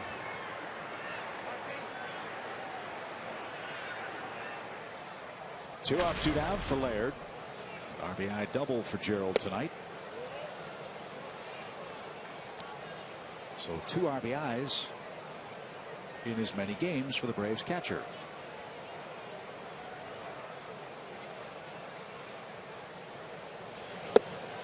You know, some of our fans might remember what you talked about with Gerald the other day, half jokingly, bench me or trade me. It's been a while since Gerald started 4 consecutive games. You have to go all the way back to 2012 when he was with the Tigers. Started 5 straight games in September that year with Detroit. Remember that slide last night at second base when he hustled into second? He got some attention while a lot of discussion was going on, and looked like it was focused on his back, and after that swing looked like he was kind of stretching and flexing a little bit. His back was a little stiff. Little pop into center, and Blackman's going to make the play to retire the side. 3 up, 3 down in the Atlanta 4th. Bottom part of the Rockies order is coming up.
Presented by AT&T, the Georgia Lottery, Toyota, and Blimpie.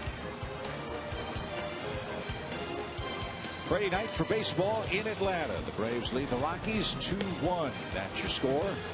Colorado will send LeMahieu, Lyles, and Blackman to the plate.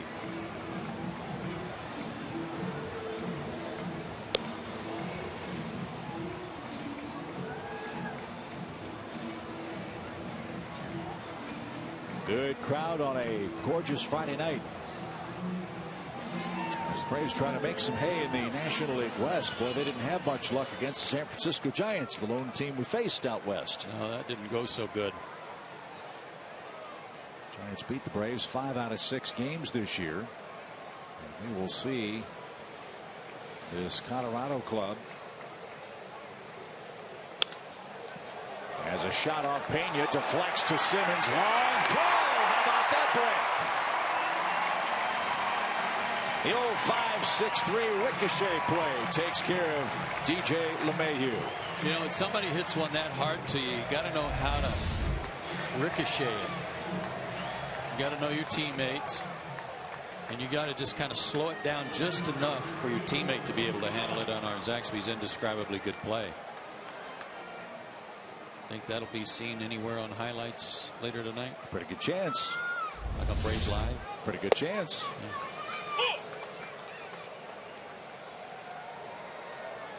That was fun.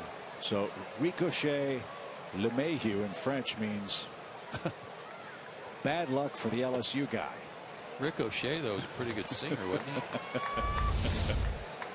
This is a great angle. Boing.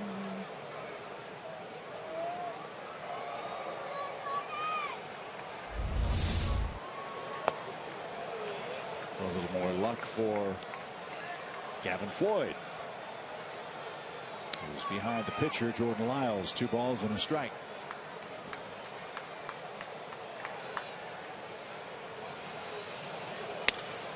Broken bat pop. That should be easy for Freddie Freeman, and it is. There's out number 2. Well, we'll find out firsthand about this Rockies team. Obviously, in this series, the big question that everyone always has about them: Coors Field versus the road. Here we are into the 5th inning, and the Rockies doing what they've really done on the road of late. They've lost 5 of their last 6 games away from Denver. They've hit a collective .212 in those 6 games. Tonight, they've got a run on 4 hits against Gavin Floyd. You know, there's got to be something to that, and it's because, I don't know, in my view, that the numbers are so good at Coors Field. It's not like they're just a notch better at home. Right. They're 2 or 3 notches better at home, and have been since the Rockies were established, going back to Mile High Stadium. So when they go on the road and they start going back to normal road numbers or a notch below road numbers, then all of a sudden the gap is even that much wider. 1 ball, 1 strike for Charlie Blackmon. But they're hitting 93 points higher at home than on the road. See, that's what hurts me about Todd Helton's numbers. For people that don't think he's Hall of Fame worthy because he played at Coors Field. And I don't necessarily buy that, because he had good numbers on the road too. 2-1 pitch. And the last time I checked, Todd Helton was drafted by Colorado. It's not like he went there as a free agent and chose to play in Denver. Maybe that's a subtle difference, but why should a player of the caliber of Todd Helton be penalized by playing in a great hitter's park? Yeah, I just thought he was a terrific hitter, and he's got to get some Hall of Fame consideration, and anybody that doesn't think that, I think, is overly unjust in their criticism of where he played. And a strike over the outside corner. That froze Blackmon. Gavin Floyd's pitching beautiful ball, and he'll lead off the Atlanta 5th with a 1-run lead.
Big shout out to our first group on the 2014 Fox Sports Fan Express.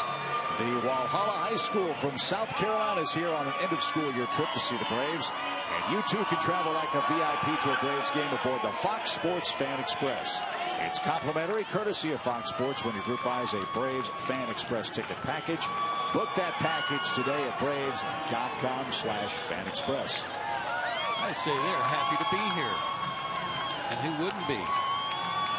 riding over on the Fox Fan Express, or as we like to call it, the FFE. I like it. We should get the Fan Express for the Friday home games. Yeah, no question. Drive in. Yeah. I think that's a great idea. Great idea. You could, traffic being what it is on Fridays. Well, you could MC a tour of all the sites downtown on the way to the ballpark. No, I was thinking how nice it'd be just take a quick nap on the way in. Gavin Floyd takes a strike. Yeah, traffic last couple days in Atlanta, crazy as you'd expect. Everyone heading into or out of town for the big weekend. If you're planning your travels late tonight, tomorrow, please travel safely. Yeah. Be smart, and also hope you'll stop and pause, reflect, think about the men and women in the military and all that they have done and the sacrifices they've made this week. Bouncing ball foul by Floyd. He's still alive. No balls, 2 strikes.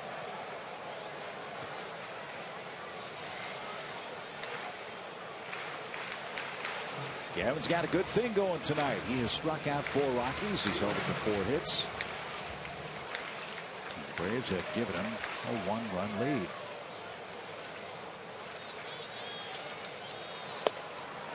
And that ball exploded for a strikeout. And don't underestimate this good stretch of games the Braves are on in terms of what Gavin Floyd did when he plunked Jaime Garcia last Sunday in St. Louis, and what it did to kind of wake up this team, stir it up a little bit, and how good the baseball has been since.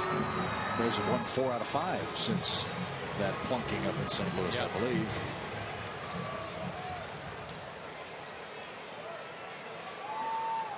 So a veteran move has paid partial dividends for the Braves and Gavin Floyd as we head back to the top of the order. And Jason Hayward, he extended his batting streak to 11 consecutive games with a 3rd inning single.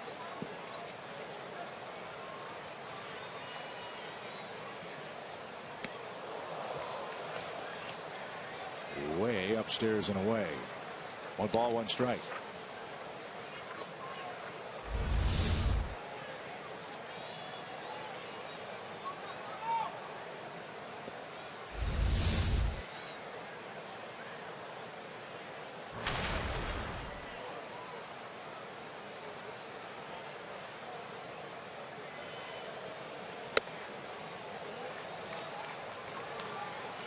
In Jason's career against Colorado, he's played 23 games, 4 homers, 14 RBIs.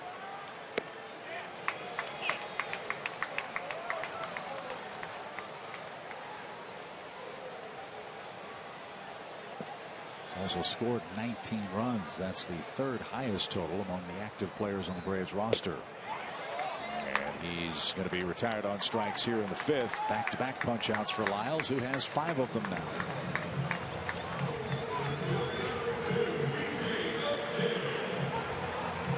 B.J. Upton.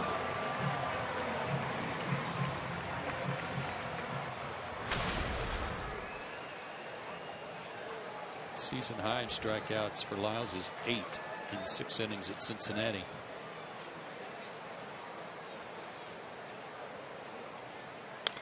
Well, the last 2 games, Upton's hit 2nd for the Braves. This is his 7th at bat, plate appearance. He's reached 4 times. He's hit a homer, he's walked, he's doubled, he's reached on a force play, and he scored 2 runs in the number 2 hole behind Hayward and in front of Freddie Freeman. Well, BJ's been working on something, and it may be paying some dividends for him as he continues to work on it, and that's that big bat waggle that he has. He's been trying to cut down on it, and at least in slow motion there, it looks like there's not quite the violent forward press of the bat that causes him to then have to bring it back, lay it back over his right shoulder, and then get it in a position to hit. And he's making some progress on it.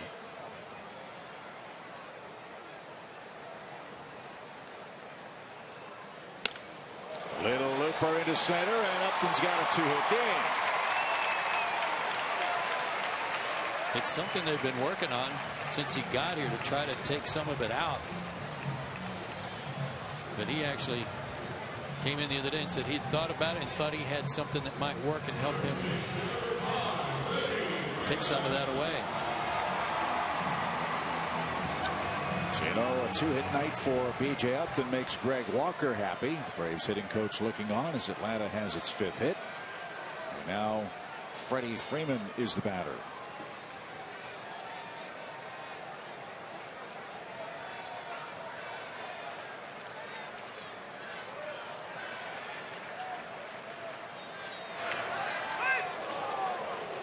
Don't want to get picked off when you look at the numbers Freddie Freeman has amassed on the Georgia lottery hitting the jackpot. Not when he's hitting this well against Colorado. Take a look. 10 homers, 25 RBIs in this, the 23rd game. 25 scored as well.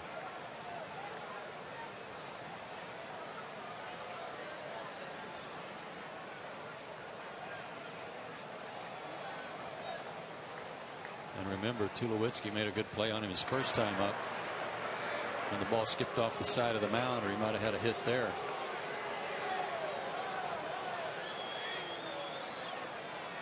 Freddie can hit the ball the other way. He's got about 65 feet to play with on the left side of the diamond.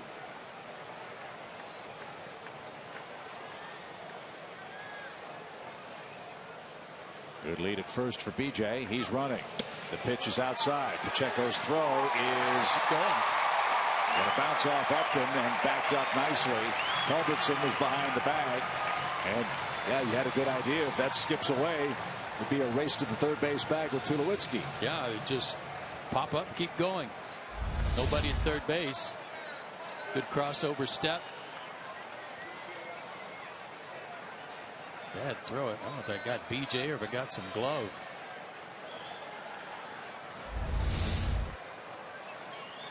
So Upton has his 8th stolen base. Braves have 24 of them now as a club. Base open for the Rockies and Freddie Freeman here with 2 outs and a 2-1 Braves lead. And he paints a corner.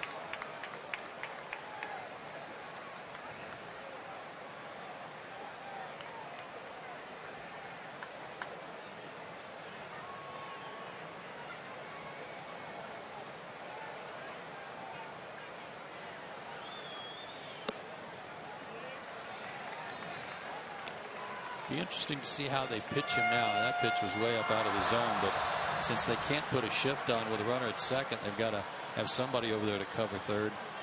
If they pitch him any differently, if they pitch him more inside where he might pull the ball, or continue to pitch him away where they've got somebody to defend that side.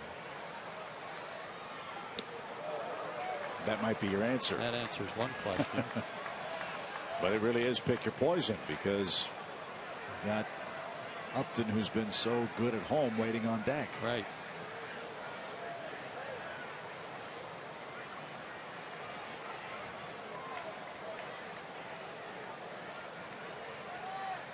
Charlie Blackmon just moved way over from left center to right center. And Freeman might have swung at ball 4. Roller to first, pitcher covering, and that will retire the side. No runs, a hit, a man left. We head to the 6th inning. 2-1 Atlanta.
Braves lead in the sixth inning. Bad news for the Colorado Rockies. Earlier in this game, Gold Glove third baseman Nolan Arenado left the game after a slide into second base. It may be worse than we originally thought. News out of AAA. Josh Rutledge was starting at third base for the AAA ball club. He left with 2 outs in the middle of the third inning, which may lead to the fact that he could be coming to the big league soon. And Arenado, quite possibly, could be headed to the DL with another head-first slide. We're seeing more head-first slides. We're also seeing more of those protective finger covers in the big leagues today. Guys wearing hard mittens to protect those fingers almost on a daily basis. That's a good point, but it's tough to do when you've swung the bat. How do you wear that after you've made contact and run the bases like Arenado did? Yeah, well, that's a good point. He wouldn't have had it on then. It's just after he gets there. That's a very good point. But you could see on that slow motion replay how his fingers just crumpled into the bag.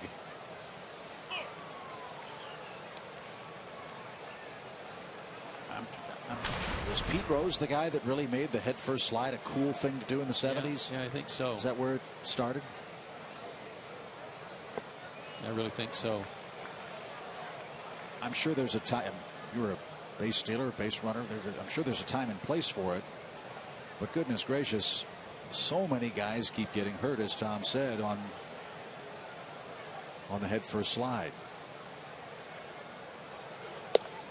And it's a shame because Arenado's a terrific player, and if he's seriously injured his hand, that's a big loss for Colorado and for the game. Huge loss.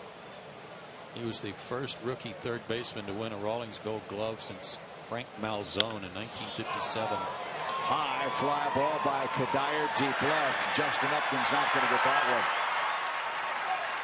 one. Michael Kadire has hit his 4th home run. The second allowed by Gavin Floyd this year, and the Rockies have tied the game in the 6th. It's a 2-2 score.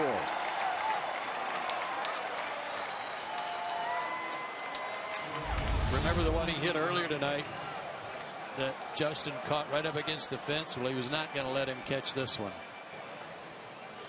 Oh, another one of those efforts at a high strike. I mean, a high pitch to try to get him to chase, and on an 0-2 count. Boy, are the Braves getting burned with that over and over.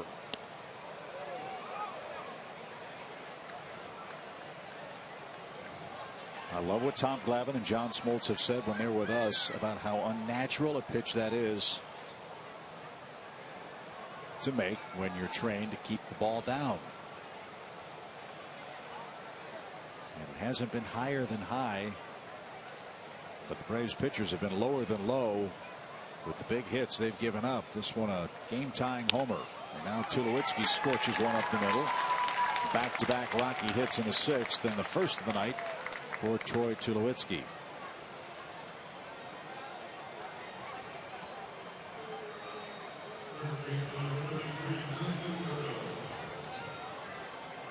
Here's Morneau. He's flied to right, and he's tapped to the mound. Roger McDowell to the bullpen phone.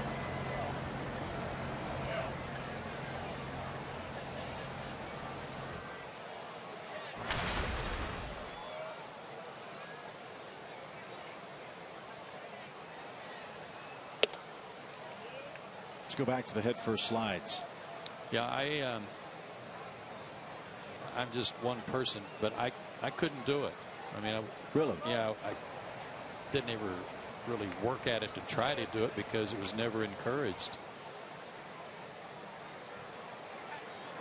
For those simple reasons that you're just prone to injury for your fingers, hand, wrist. Always advised that it was a bad idea, and there just weren't that many guys that did it. And maybe Pete Rose's hustle and head-first slides made everybody think that that made you look like you were really hustling. Pop fly fouled back by Morneau. Now here's one of the protective devices that the modern player can wear.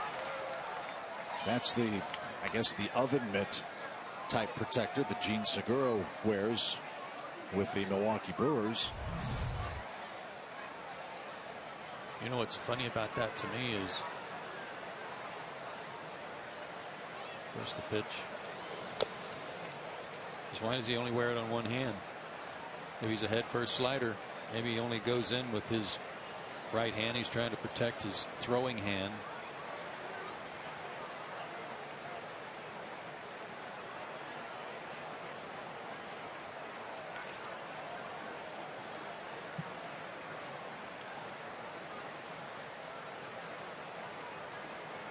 One ball, 2 strikes, the count, 2 more no. And we're getting the update on Nolan Arenado.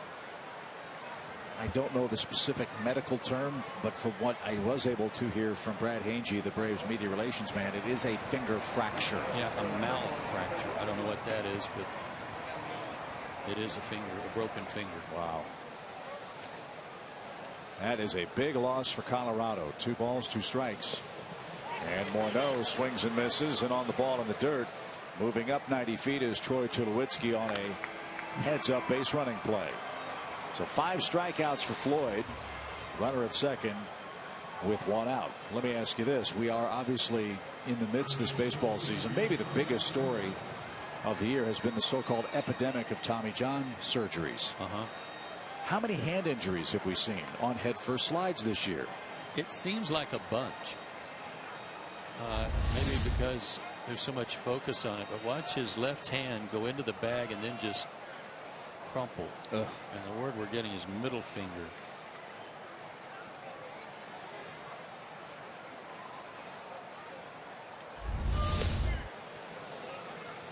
I'm assuming, and I may be wrong about this, but I remember reading years ago that there were some major league teams that were actually banning the practice of head-first slides. The Astros, I think, were one of them. In the minor leagues. Minor leagues. Yeah. It was a very simple thing to break the player of the habit. If even on instinct the player dove in head first, he was yanked out of the ball game. Pickoff plays, you know, not really into that consideration. It's just on steals, on efforts to try to go to the extra base, that sort of thing.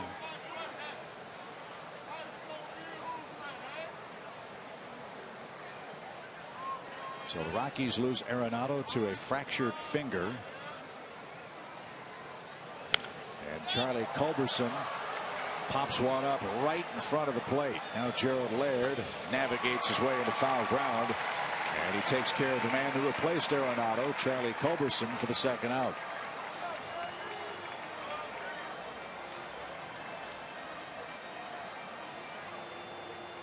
So we're looking things up online about the fracture of the finger of Arenado. It's technically called a mallet finger.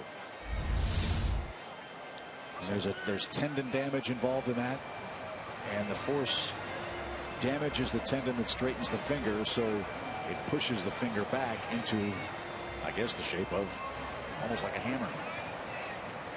Bends that first knuckle. Right.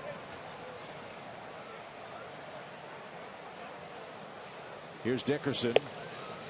Floyd will try to keep Tulowitzki from scoring here with 2 outs. Dickerson's been a tough out. A couple of infield hits.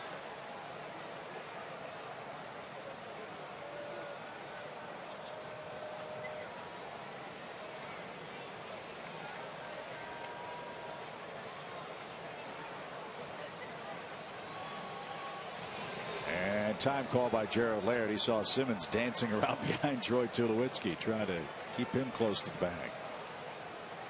Yeah, but they had Tulowitzki at the bag. They had the hitter standing with his head down. If Gerald has a called time, they may actually be able to throw a pitch with nobody looking.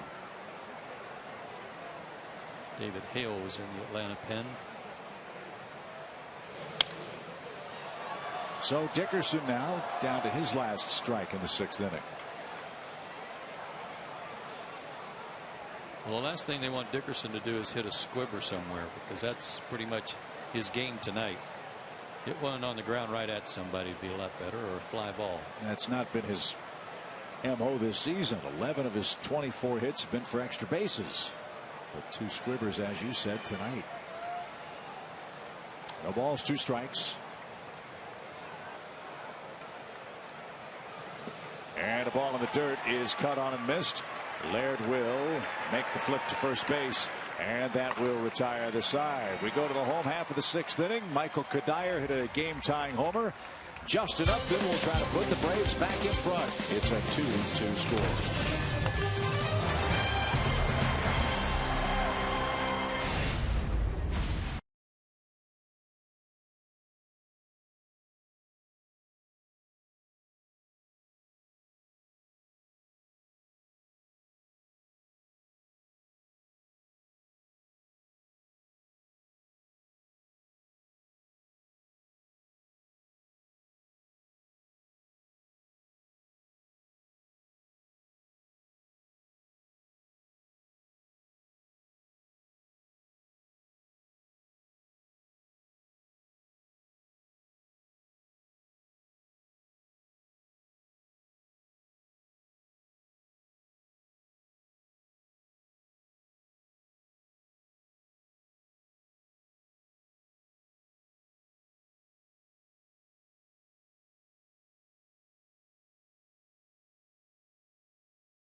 Sports South Bar game tonight brought to you by our friends at Blimpie. 2-2 is your score. The Braves are up in the 6th inning with Upton, Pena, and Everton Simmons. Now it's time for you to tweet your photo using hashtag SouthFanPhoto for a chance to have it shown in an upcoming broadcast. It's brought to you by AT&T.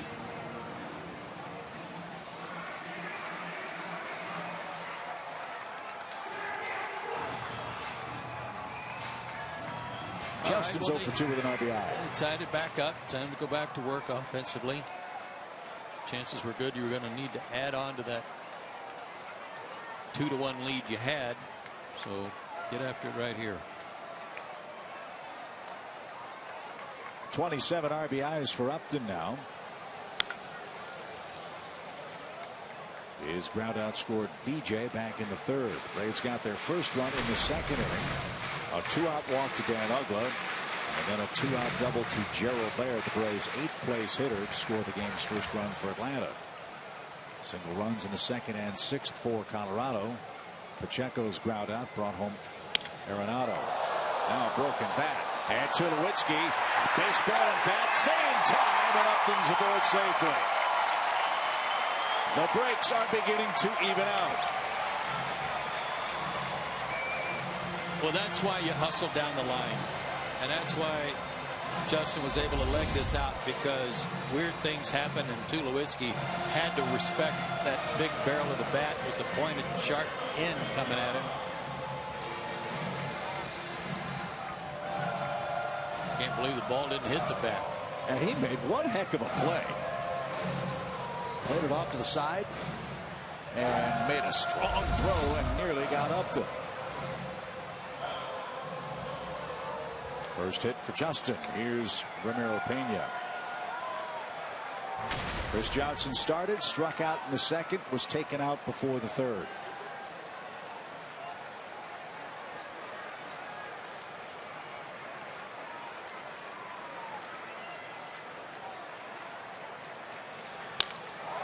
Fly ball center, and right at Blackman, who retreats and makes the play for out number 1. We don't know the exact reason of Chris Johnson's departure. We were told it was not injury related, and it would be addressed by Fredi Gonzalez after the game. That's all we know.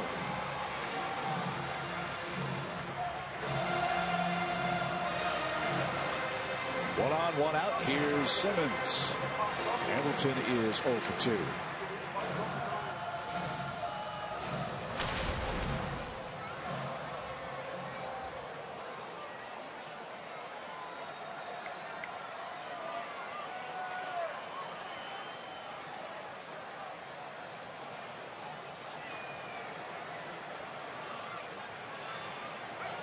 Justin's running. The throw to second is short hop and Upton in safely with a steal. Great jump.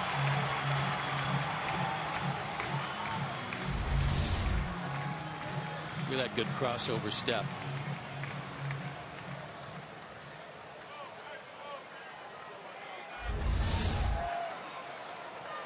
It's 5 for 5 for Justin.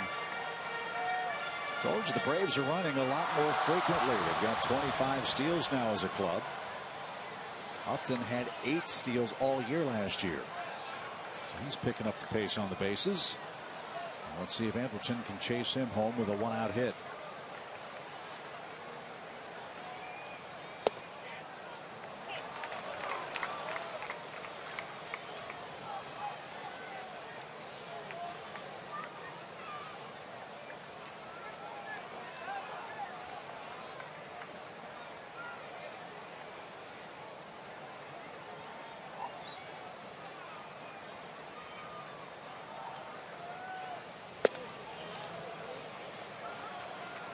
That's inside. 2 balls and a strike. When Lyles is right, he is a ground ball machine. His ground ball to fly ball rate is 3-1. Third best in baseball. He's about 2-1 tonight. He's second in the National League to Tim Hudson. No surprise there.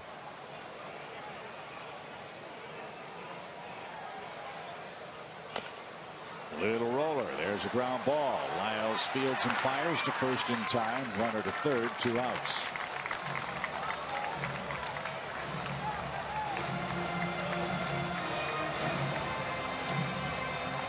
That is a talent that will play anywhere. If you're a pitcher, Coors Field, Wrigley Field, Turner Field. Get the ball on the ground. Braves now have the go-ahead run 90 feet away for Dan Uglow, who was walked and struck out. The strikeout pitch, remember, was a check swing on a pitch away. They may try to go back out there. See if he's looking away. He pulls one, just foul on third. Dan missed an extra base hit by an eyelash. They came in and he ripped it.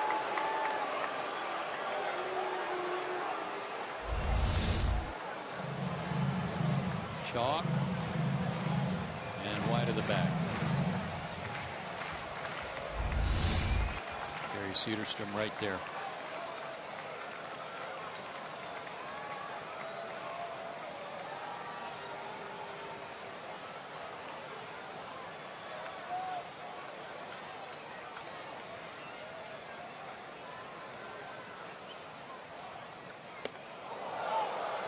That's a couple times Lyles has missed over Dan Uglow's head, and he's looking at the kid saying, let's go. Yeah, one was an accident. I'm sure that one was too, but it doesn't look that way. That one was right at the ear flap. Come on, let's go. And that one cut on and missed. 1 ball, 2 strikes.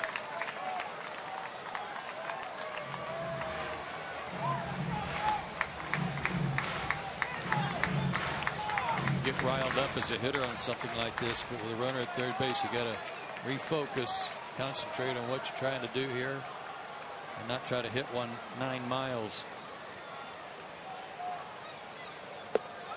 Strike 3 called over the outside corner, and Lyles strands Justin Upton at third base in the home half of the 6th inning. Bottom part of the Rockies order is up. We are tied at 2.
right around the corner. But the start of our summer sale begins this Saturday and Sunday. You can save $10 on outfield seats for the Braves and Red Sox series this Tuesday. Seats are limited. Get your tickets now at braves.com/summer start starting tomorrow.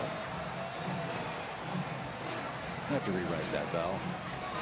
Summer start beginning tomorrow.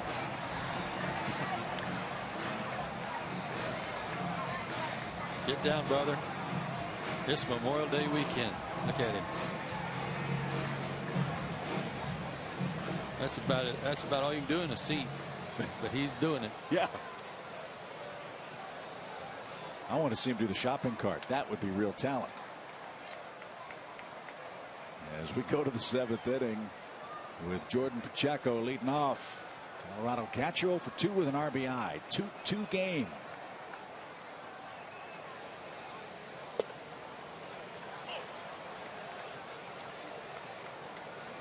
Pitch number 92 for Gavin Floyd tonight.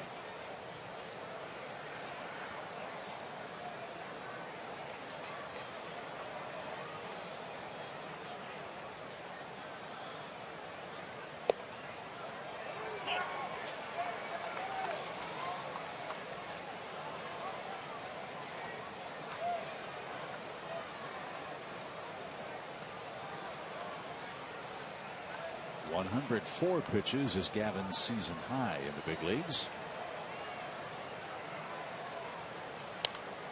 And a pop fly foul out of play. Got an 0-2 count again. Let's see if they try that high fastball again. Avilan, the left-hander on the right. Barbaro, the right-hander on the left. Well done. 0-2 pitch. Little flare over first. That'll drop for a hit. Pacheco, big turnaround first. He's going to stop there. Hayward got there quickly. And the Rockies put their leadoff man aboard here in the 7th. Wasn't the high fastball. It was something outside, and he just spoiled it. Broken bat flare and kept it fair.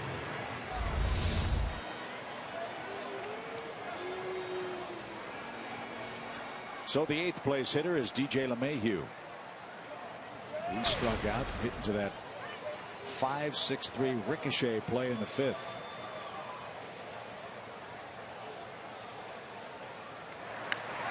Picked him off. Pacheco wandered too far off the bag, and Eric Young is beside himself, the Colorado first base coach. Floyd helps himself with a pickoff.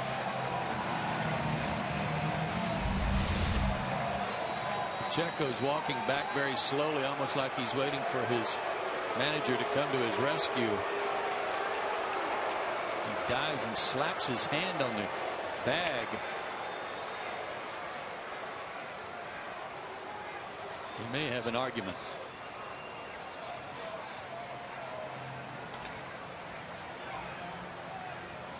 He may have a good argument. High first angle, perfect look. Tag was either on the back of the arm or on the side at best. And Walt Weiss is going to challenge this call at first base.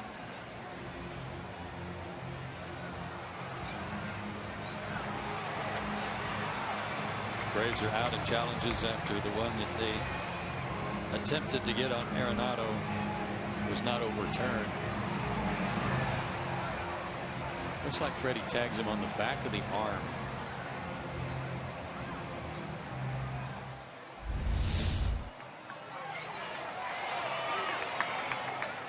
This again a perfect angle. Here's where a right-handed first baseman is at a big disadvantage because of where Freddie catches the ball and then has to take the glove. A left-handed first baseman, he can let that ball travel farther and basically catch the ball and just drop the glove right on his hand or shoulder. But it's a slower tag for a right-handed first baseman. So Gavin Floyd using this delay wisely. He'll keep throwing. The decision is made, and correctly so. The play was overturned. You know, I give Pacheco a lot of credit. He was not really wanting to go back to the dugout. He's kind of ambling back, and I think that's what got Walt Weiss's attention, is that he must have thought he was safe.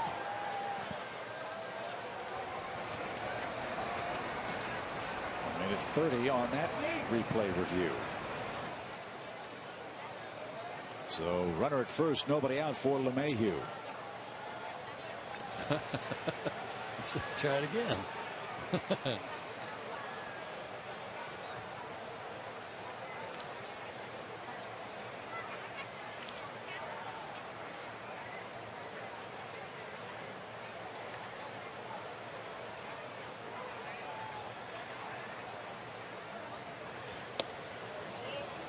A bunt shown by LeMahieu, but the pitch off the plate. Brandon Barnes is on deck to hit for Lyles, so they weren't just going to bunt him over for the pitcher. Got a pinch hitter ready to go.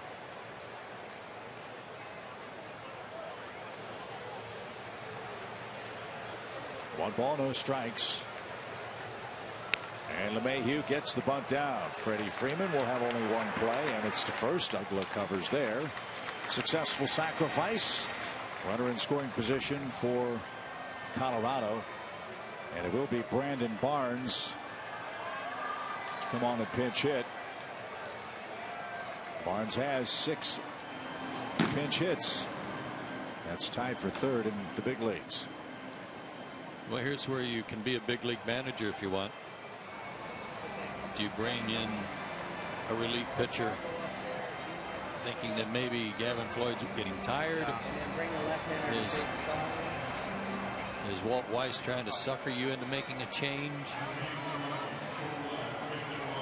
Are you hoping they walk him and put him on first so that Blackman comes up and then bring in a lefty? All these are possibilities. And boy, Barnes is having a good year.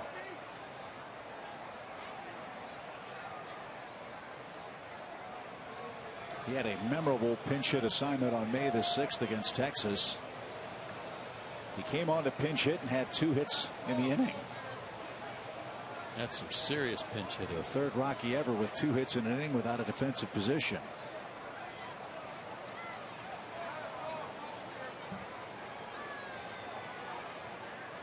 So Brandon Barnes in the 7th in a 2-2 game.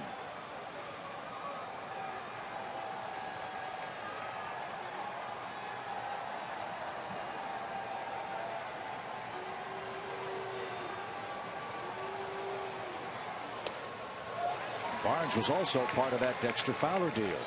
He came over from Houston with Jordan Lyles.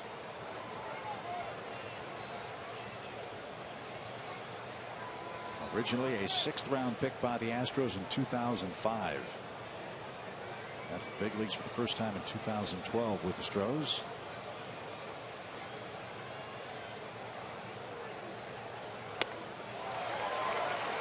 And 0-2. It looked like a couple of good sliders.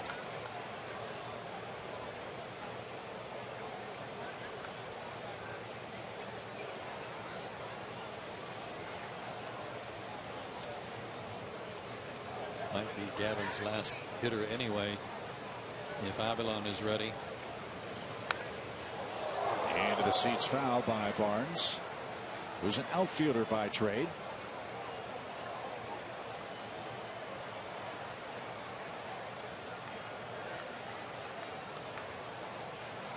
Started 115 games, most of them in center field with Houston. He played 116 games as the Astros starting center fielder. Had 9 assists.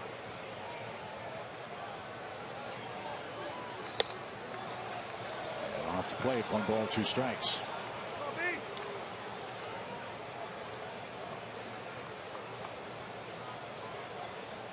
Had a 5-hit game last July 19th. And hit for the cycle. Wow. With those 5 hits. Last major league player to have 5 hits while hitting for the cycle was B.J. Upton in 2009. And a swing and a miss. Barnes is down. Big out for Gavin Floyd. And now the Braves have a lefty-lefty matchup that Freddie Gonzalez will utilize here. So Barnes strikes out. Gavin Floyd finishes with 7 strikeouts on the night. He'll get a big pat on the back and hopefully a nice ovation for a job well done tonight. 6 2/3 of 2-run ball for Gavin Floyd. Now they're back to Atlanta after this.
Tie. The runner at second is his responsibility. He'll hope for good work from Luis Avilan out of the Braves bullpen. Delta Day is back. Enter now for a chance to win round-trip airfare anywhere Delta flies in the continental U.S. 2-night hotel accommodations and $250 spending cash. Enter on your mobile devices or computer at foxsports.com/south/Delta.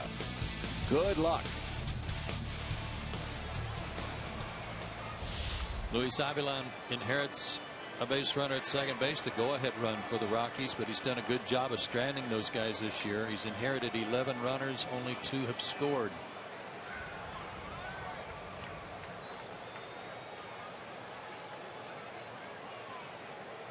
So it's a lefty-lefty matchup.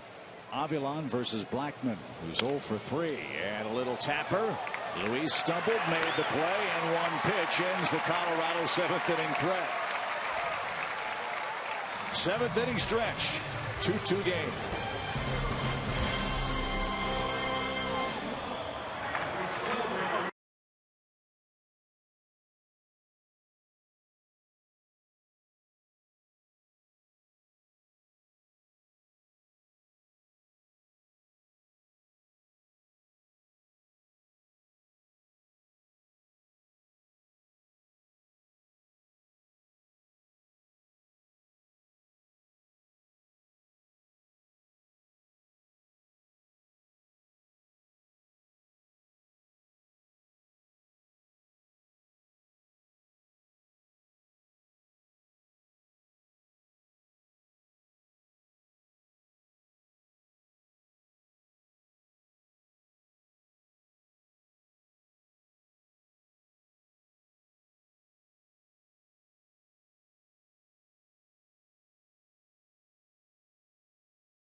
1-1 Braves and Rockies. Time for our Georgia Power game summary.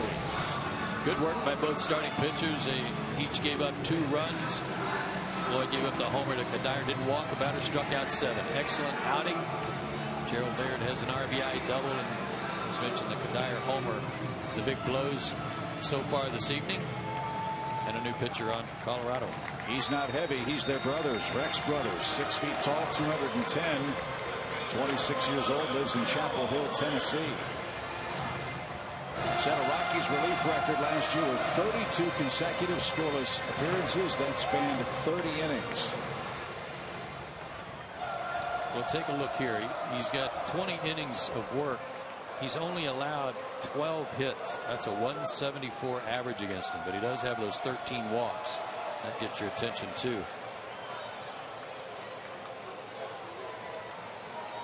So Gerald Laird starts things off for Atlanta. Tyler Pasternack, grabbed a bat. He's on deck. And a first pitch swing popped up shallow right. Out goes LeMay here. He's calling for the baseball and is called off by Rockies right fielder Michael Kadire. 1 pitch, 1 out.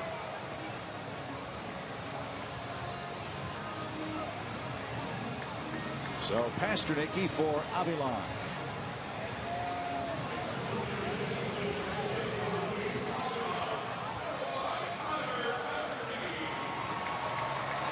Good to see Tyler back and able to take part in game action after he tweaked his calf in St. Louis.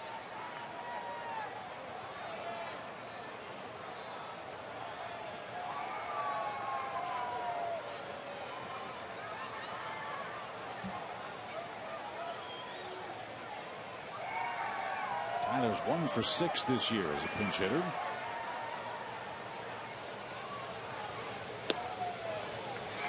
Luis Avilan came in and threw 1 pitch, got an out. He's out of the game, but he will receive a full day's pay.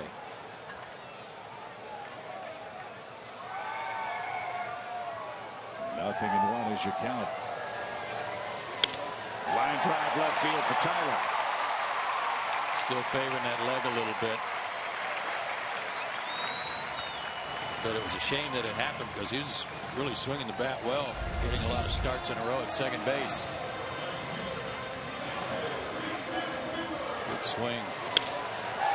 Looking at the press notes, as you see Tyler making his way to first base. If there is a question mark about Colorado, it's, I guess, their setup guys. They've really had trouble getting the ball to LaTroy Hawkins. They've blown 9 saves. Their bullpen's given up 18 homers. That's a lot. Again, you have to factor Coors Field into some of that, I'm sure. Well, as a staff, they're 13th in the league in ERA out of 15 teams, 14th in runs allowed, 13th in homers, 13th in walks, and last in strikeouts.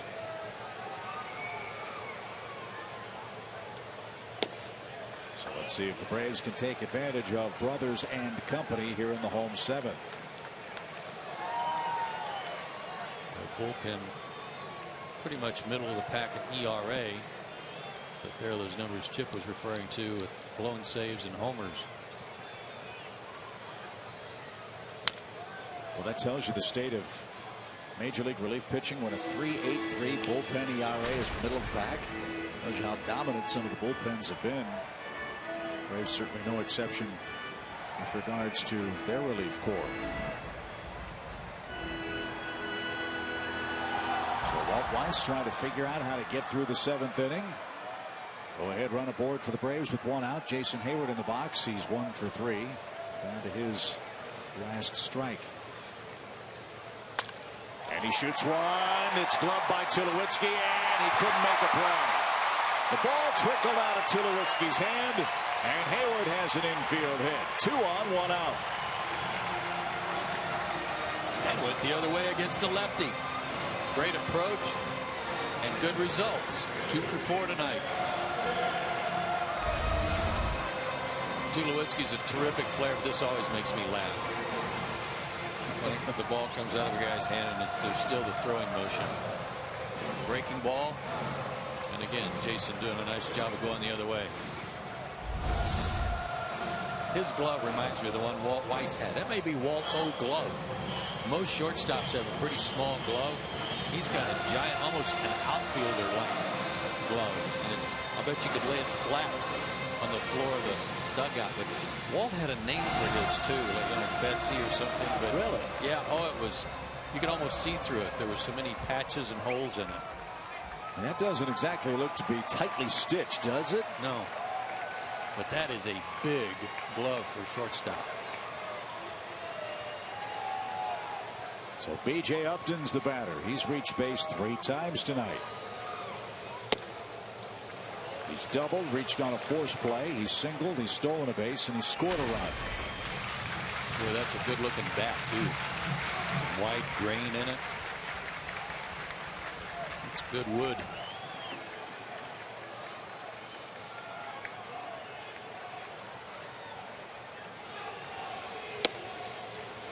Oh man, that was a good pitch.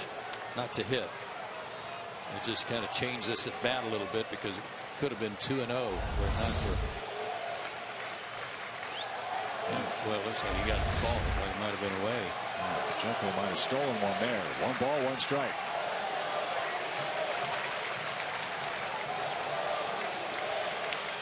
Listen to the crowd here giving Upton some home love. Gretchen told me that she found that Walt Weiss called his glove the creature. And I mean, I'm not kidding you. That might be the creature still living out there with Tulowitzki. That's what it looked like. 1 ball, 1 strike for B.J. Upton. And why not try that corner? They didn't get the call that time. Well, they're trying to hit that San Francisco corner that wore B.J. out against the Giants. Well, if you look at how they're playing their infield defense, that's a real dangerous pitch. There's a huge alley between the first baseman and second baseman for Colorado here. You bet.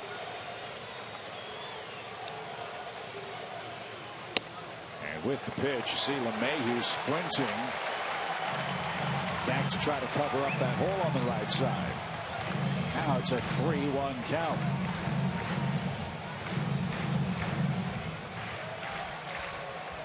Freeman waits next.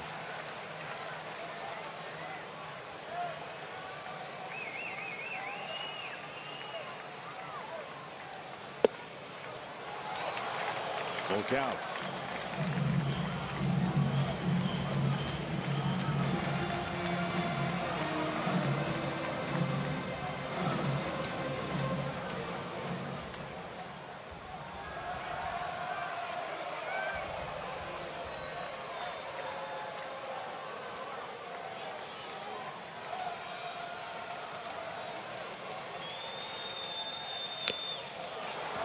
Had a good swing, fouled it off. Miami lost tonight 9-5. Mets are in a rain delay 2-0 in the 4th inning with Arizona. Pittsburgh 4-3 over Washington. Dodgers 2-0 over the Phillies. Braves in a 2-2 tie with Colorado in the home 7th. Pasternicki and Hayward have singled here in the 7th. They're aboard with 1 out.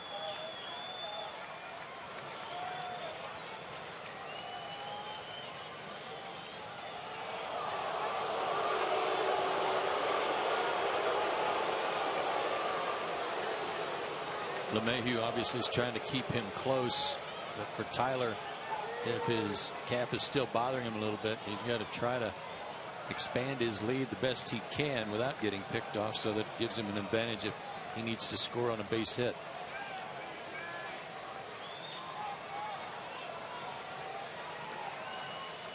The payoff is in the dirt. Upton walks. He's reached 4 times tonight. And now Colorado finds itself in a big mess with Freddie Freeman coming up. Bases loaded, 1 out.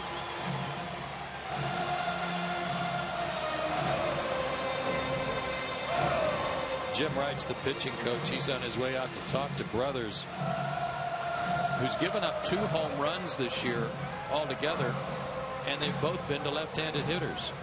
And it's not like he's exactly dazzling lefties. They're hitting .222 against him. Freddie's 1 for 5 in his career.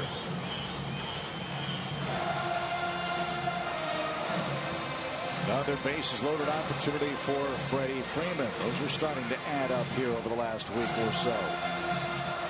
That hit by Tyler was the first hit that Brothers had given up in his last 4 appearances. And he hasn't given up a run in his last 7. So they've got a prime opportunity here with 1 out. This is where you'd like to see Freddie make sure that strike zone on the first pitch is like the size of a keyhole. Make it a really good pitch from this lefty. Bases loaded for the Braves in the 7th.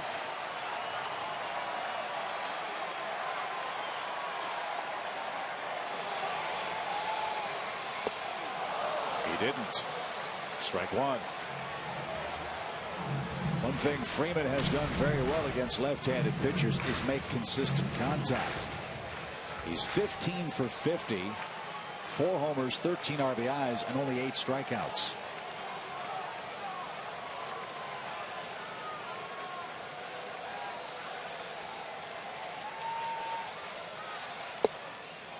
Inside corner, 0-2. PNC pitching performance. Pitch tracks. Nope.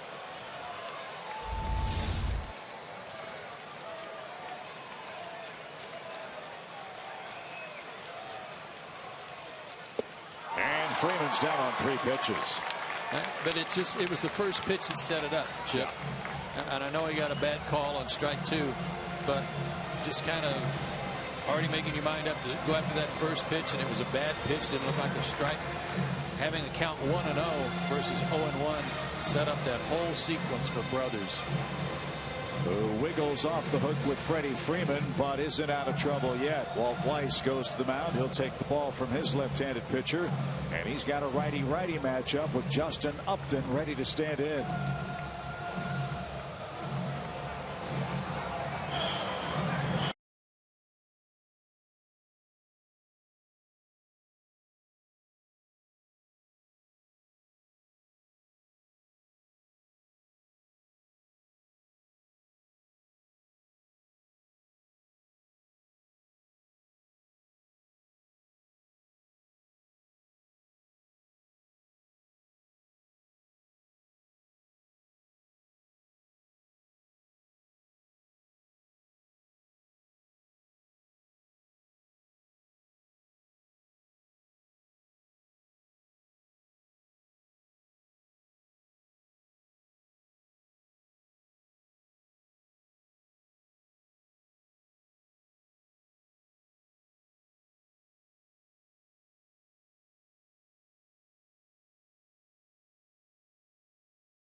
The Home Depot, and Zaxby's indescribably good.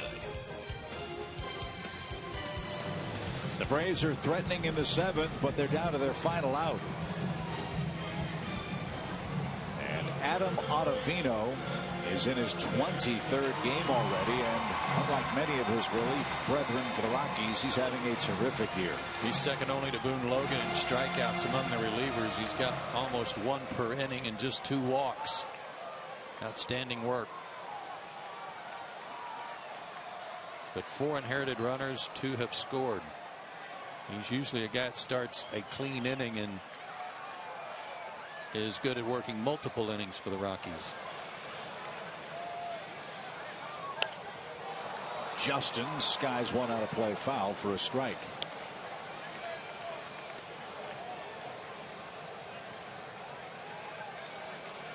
Justin 2 for 8 against him, but 5 strikeouts. Also, this guy throws across his body, sweeps that breaking ball, tries to get you to flinch when he hides the baseball so well, and then break the breaking ball across to the outside corner.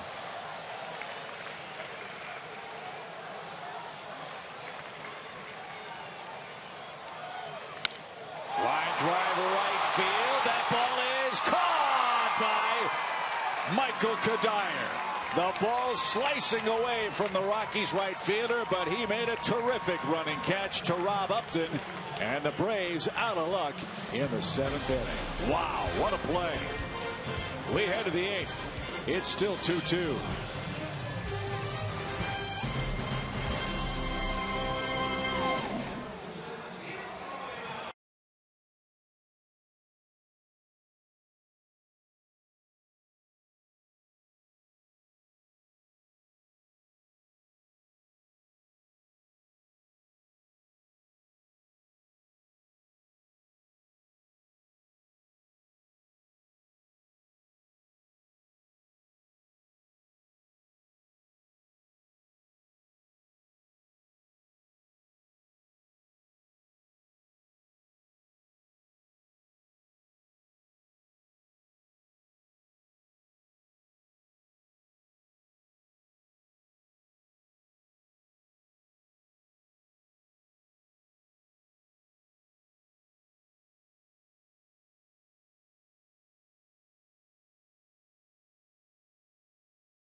All year long. Braves baseball is brought to you by Academy Sports and Outdoors. The right stuff, a low price every day.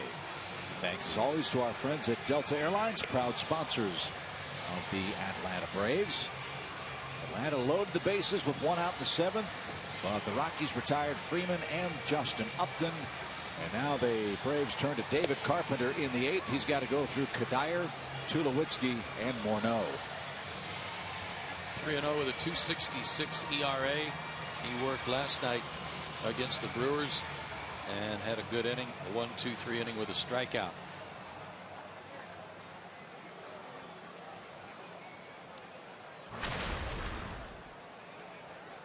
What a catch by Kadire. Ball was slicing away from him and he still tracked it. Sure enough, he's the man that leads off the next inning for Colorado. He singled and homered tonight. His homer came in the 6th, and it tied the game 2-2. You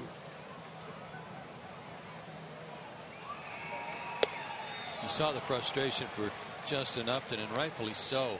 I mean, that pitcher is so tough on right-handers, throws across his body.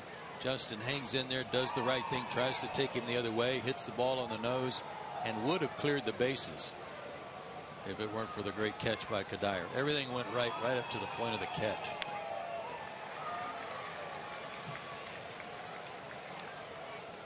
Bases loaded and 2 out. Guys are running. That's really frustrating.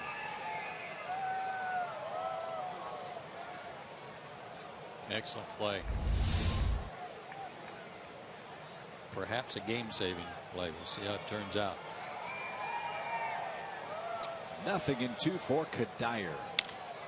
Pokes one to the right side. Freeman with a backhand. Carpenter to the bag. Close play, and they got him by a quarter step.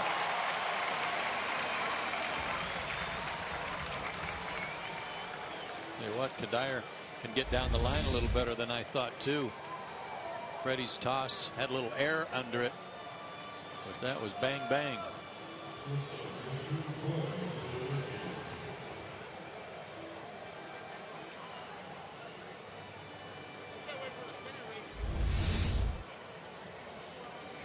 The bases are empty for Troy Tulowitzki.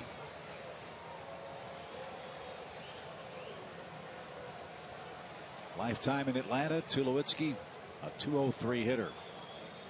He's 1 for 3 tonight, as you saw.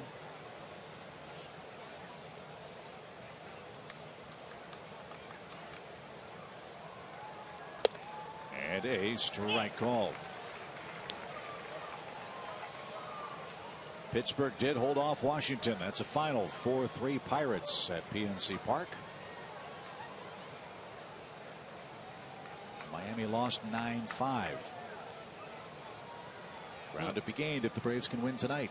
It's like Tulowitzki's changed his stance again. When he first broke in, he had his feet real close together and had a tendency to then overstride. And then he changed that by really spreading out. He's a big guy, like I said, 6'4", but now he's not quite so spread out. Maybe a more normal stance, a little wider than normal for a guy his size, and sure is paying off for him this year. Good pitch. It's amazing, as good a hitter as he's been throughout his career, why change what apparently wasn't broken in the first place. But you're right, he's on to something now, hitting .379.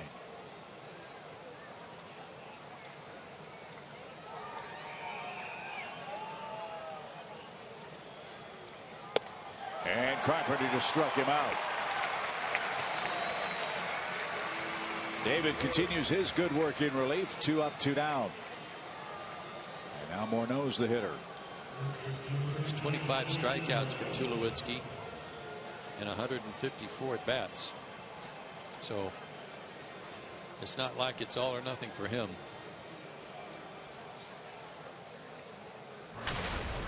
Be careful with this guy. 9 homers for Morneau.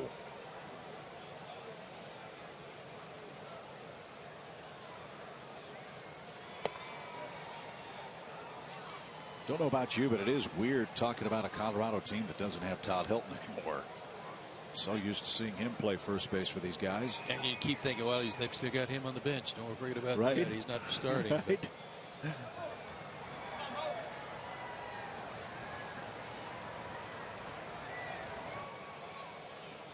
One ball, no strikes for Justin Morneau. And downstairs, ball 2.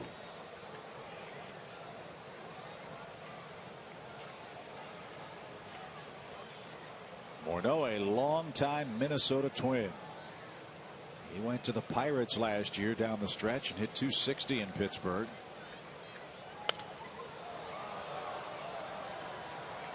Well, then the Rockies signed him to a contract that takes him through the 2015 season with a mutual option for 2016.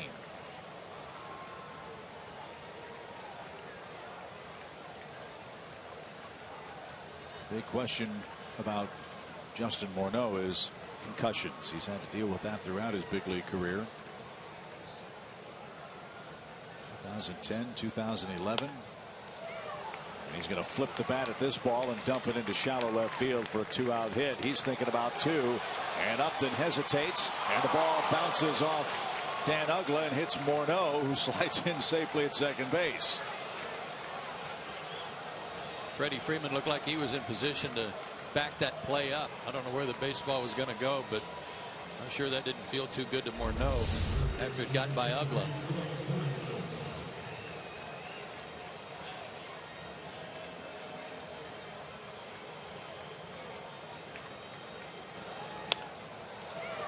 He was pretty much thinking 2 out of the box. He's not run well, but he hit that out in no man's land.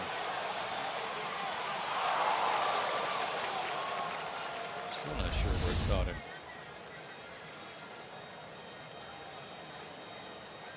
'13th double for Morneau.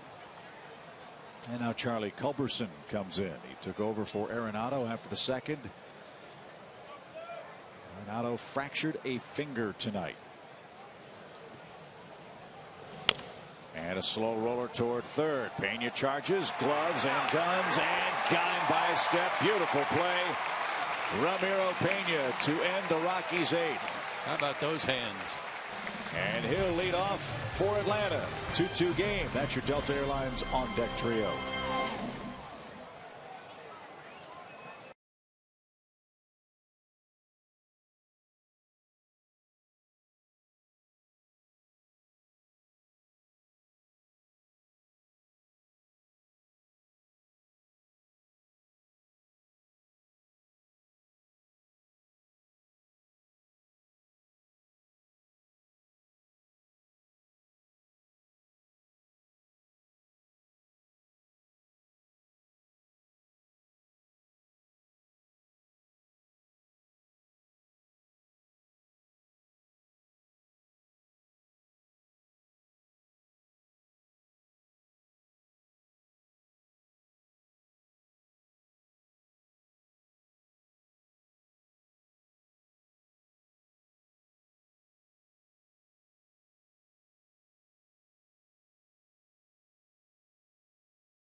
Blimpie, celebrating 50 years.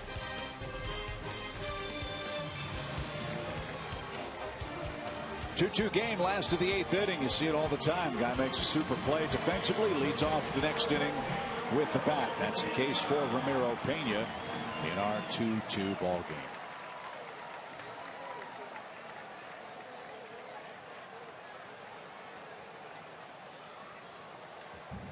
Pena, Simmons, and Ugla. Adam Ottavino back out there for Colorado. 2 runs, 8 hits for Colorado. 2 runs, 8 hits for the Braves. Errorless contest so far.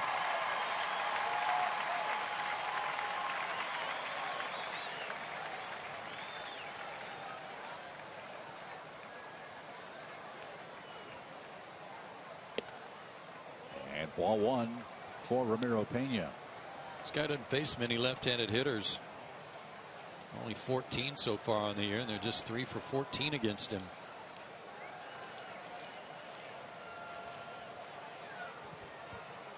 That play by Ramiro was a thing of beauty. It was so quick. When he fielded the ball, he had to field and throw on the run, of course, but his change from the glove to the hand was just spectacular. What a play.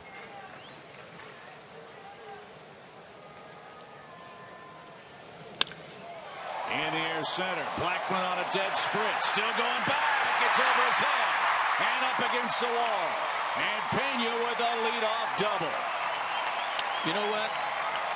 Tonight when he came up for his first at bat, they were playing him like some softball deck. Like, this guy doesn't have any pop. He can't hit the ball over our head.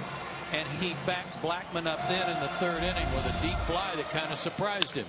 His next time up, line drive to center after Blackmon backed up a little bit. And now all of a sudden he does burn him to deep left center. 3 good at bats, and all 3 hit right on the nose.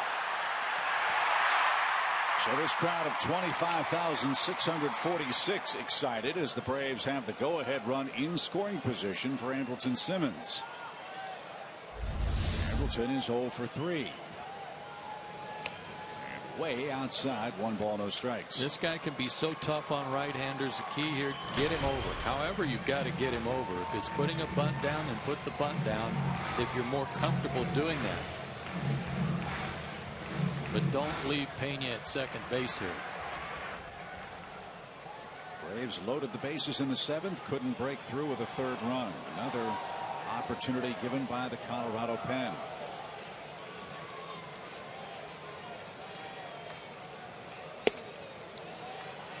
To 2-0.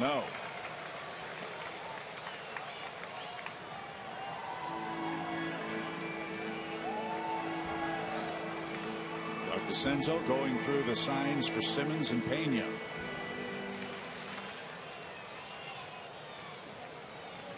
Boone Logan beginning to loosen up in the Rockies bullpen. Former Brave lefty. Big cut by Simmons, and it's popped into the seats.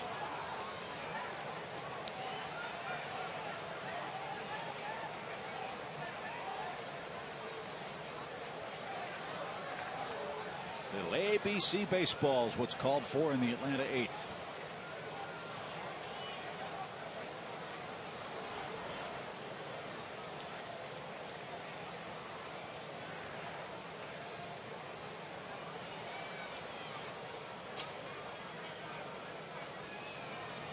Remember, the Braves have already used Pasternicky. If you're thinking about pinch hitters at some point this inning, if you pinch hit for Ugla against this guy with Dolmet, you still got to find somebody. Pena could go to second, then somebody's got to play third. Out of play to our right, and it's 2-2. Gerald Laird's played third in the big leagues, believe it or not. Yeah. And then Freddie was kind of walking up and down the dugout with his lineup card out. Maybe he was going down, kind of checking the pulse of Mr. Laird for potential third base. A lot of things here, a lot of options in terms of how you shuffle the players. You just don't have many options left in terms of personnel that haven't been in the game.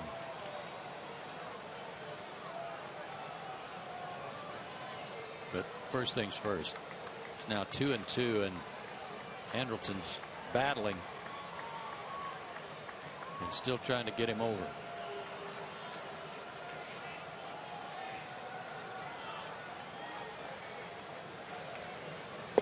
He couldn't. One of the toughest guys in the league to strike out just did. Pena at second.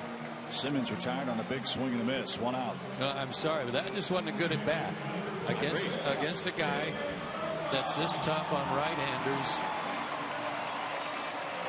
as tough as he is to fan. Bottom of the 8th, chance to take the lead, break it down, get that guy over, bunt him over. A chance for Ugla. Pena, big lead at second.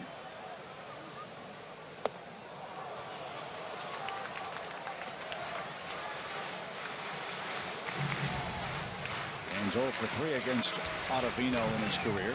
0 for 2 tonight with a couple of strikeouts.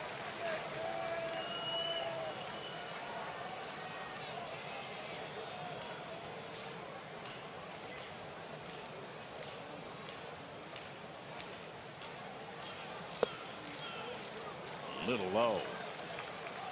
It's 1-1.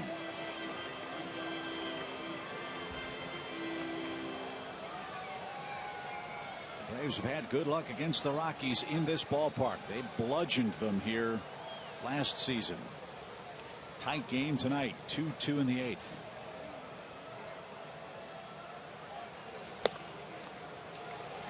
Good eye. 2 balls and a strike. Couple of fastballs inside to try to see if they could catch him looking for the slider away, but both of them were too far in off the plate for him to offer. I'd be shocked if they came in again.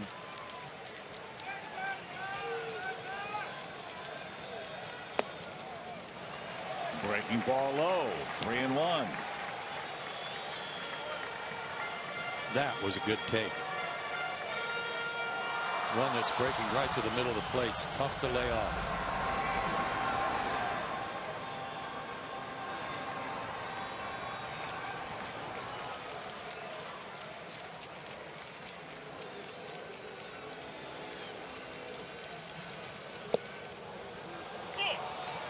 Everything's got a wrinkle in it in this sequence. 3 balls, 2 strikes.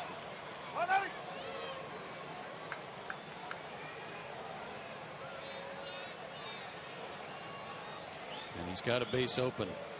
He does not have to give in here, and at worst case scenario, he puts him on. He's got a force play set up where a double play might get him out of the inning with the next hitter.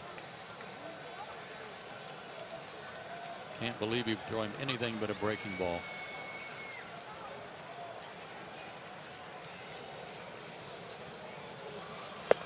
It was a fastball, and it buzzed right on by. Upstairs. And he aired it out. That's the top end for him. 93.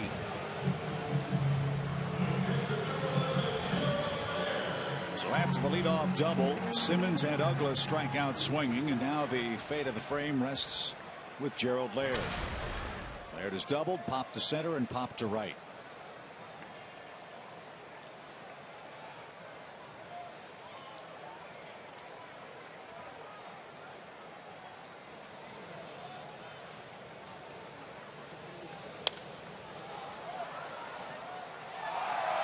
Braves have stranded 8 men tonight.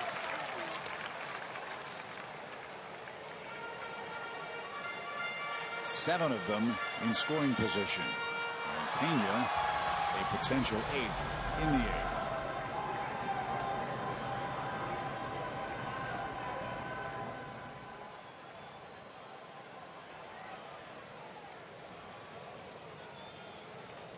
Gaddis, Domet, and Schaefer, the men left on the bench for the Braves by my count.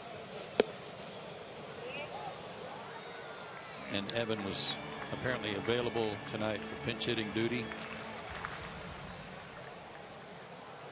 But Ryan Domet is the man on deck. If Laird reaches, the Braves would bat for Carpenter. Love to see him get up there too, the way he's been swinging off the bench. Odd shot, base hit. Here comes Pena out there. They're waving him. Throw to the plate. It's going to be up the line. Ball gets away. Ottavino backs it up. And Gerald Laird comes through with a huge 2-out hit.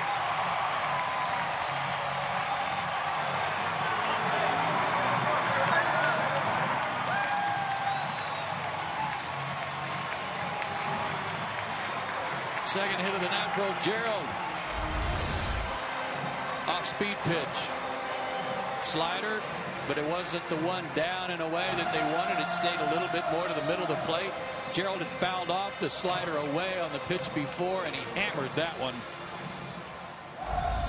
Clutch 2-out hitting again for Atlanta. Watching the game versus observing the game, I think, with the steady diet of breaking stuff that Ottavino was throwing. Don't know if he was looking for that pitch, but he sure hit it hard. And Laird with a 2 RBI night has put the Braves in front, and now Ryan Domet could provide some 8th inning insurance. And again, Gerald did not have an RBI until last night.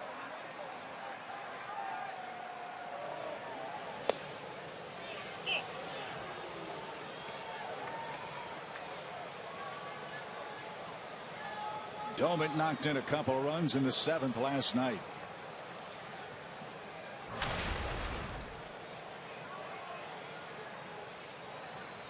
So the Braves cash in the leadoff double by Pena.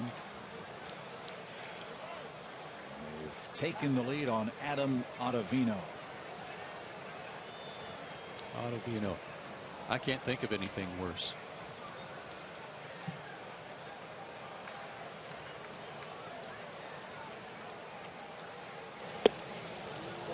That missed inside. A ball and a strike.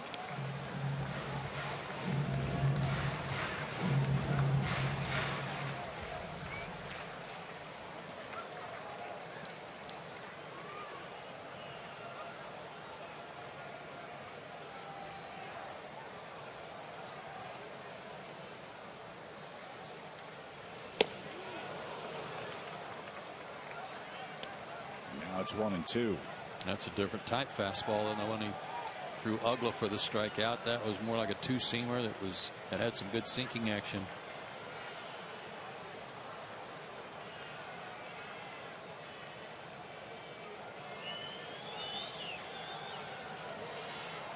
Big hit by Pena, bigger hit by Laird. Kimbrel lurking for the top of the 9th inning.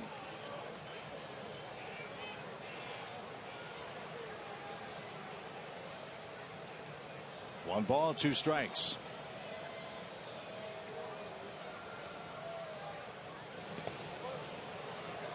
Pacheco, a nice stop.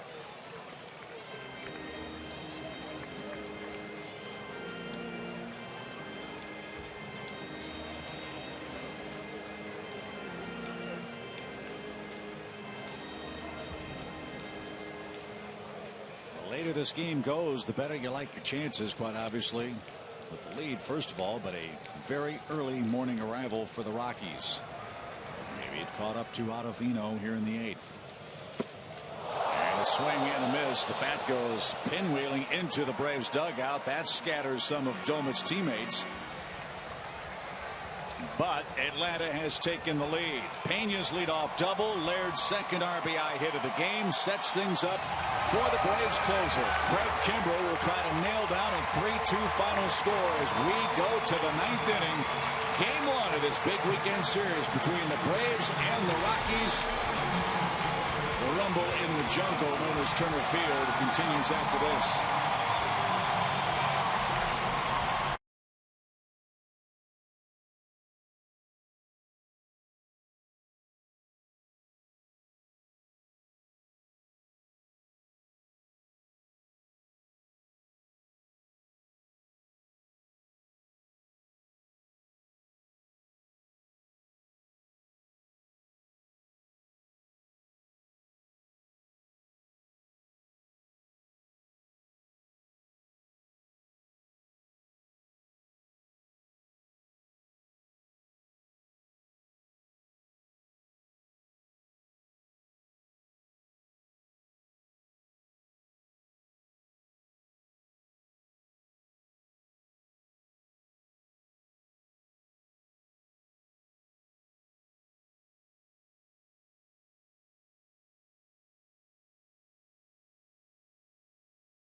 Presented by authority of the Atlanta Braves and may not be reproduced or retransmitted in any form. And the accounts and descriptions of this game may not be disseminated without the express written consent of the Atlanta Braves. There's a good sign. Braves lead 3-2. The most interesting closer in the National League. We'll try to finish off Colorado tonight. Back to our AT&T U-verse trivia question. Troy Tulowitzki leads the National League with 13 home runs this season.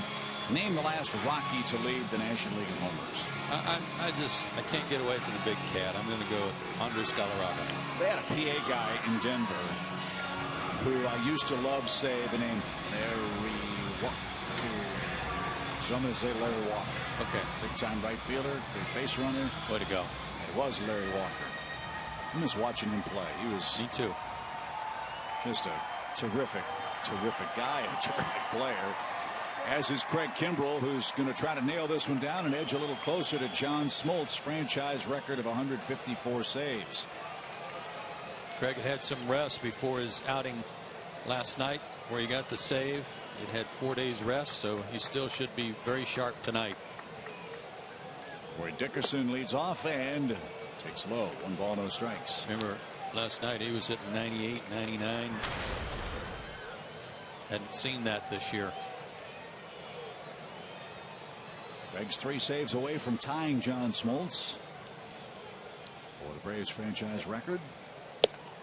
And he paints a corner to even the count. 1 ball, 1 strike. Well, I'll tell you what would be real nice is for him to pick a couple 3 up over the weekend, because John will be here working with us Monday and Tuesday against the Red Sox.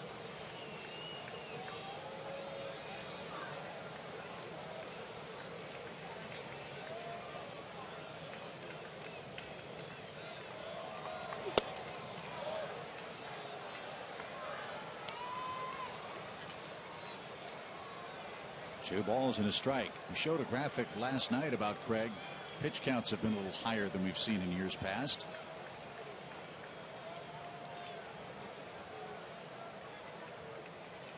18 and a half pitches per inning for Craig so far this year.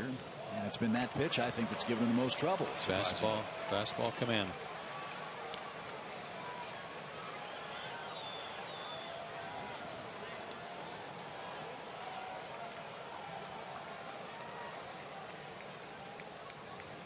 Dickerson, Pacheco, LeMahieu, the trio up for the Rockies in the ninth.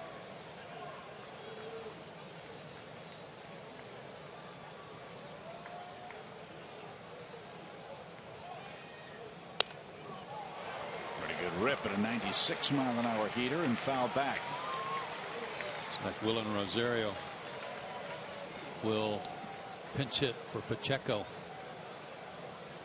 He's got some pop.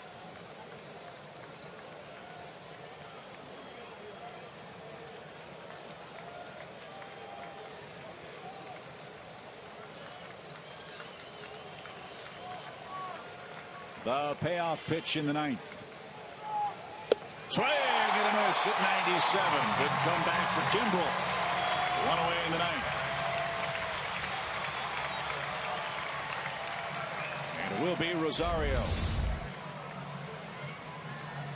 Got some location working late in that at bat. Straight gas. Rosario spent some time on the disabled list. He had a viral infection. Missed 12 games May 4th through the 18th. 21 homers in 121 games last year and 28 homers in 117 games the year before.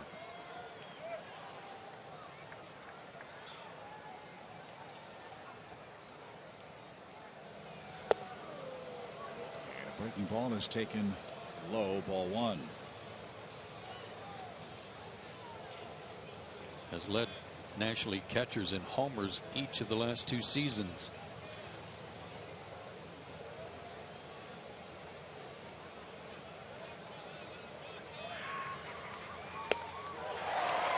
Not going to hit that one shoulder high, is he? I think he was just trying to hit a single to get on base. What do you think? One ball, one strike.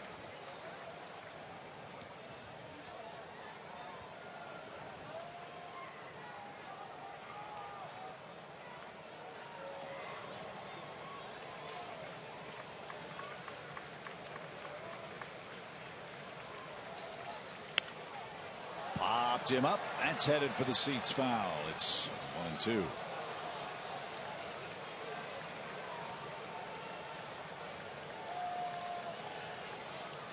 Rosario's got some work to do if he's going to catch Evan Gattis.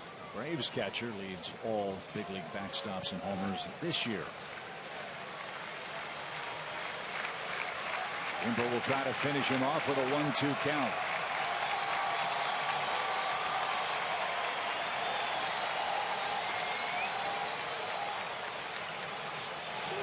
And he did. In on the hands at 97 miles an hour. 2 down. I love that he came back and finished off Dickerson with fastballs and nothing but fastballs to Rosario. That one riding up and in. That one that he has, it has a little hop on it. LeMahieu's the final hope for Colorado. Carlos Gonzalez has grabbed the bat. He stands on deck. Braves want to worry about him tomorrow. Strike one, foul ball to the right.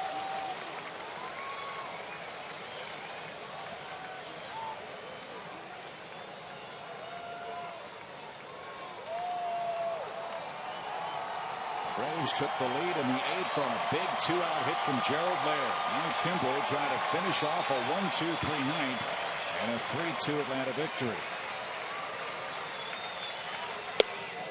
He's a strike away.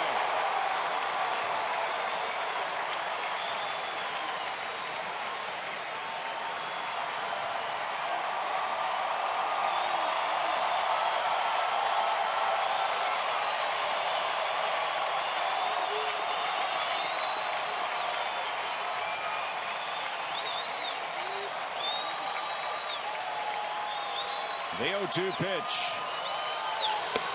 Ball game. Kimbrel struck out the side in the ninth. And the Braves have beaten the Rockies by a final of 3-2 in Atlanta. What a night for GERALD LAIRD at the plate. 2 hits, 2 RBIs. And the Braves continue their winning ways on the homestand. They've won 4 of the first 5 games of this set in Turner Field. Back to Atlanta after this.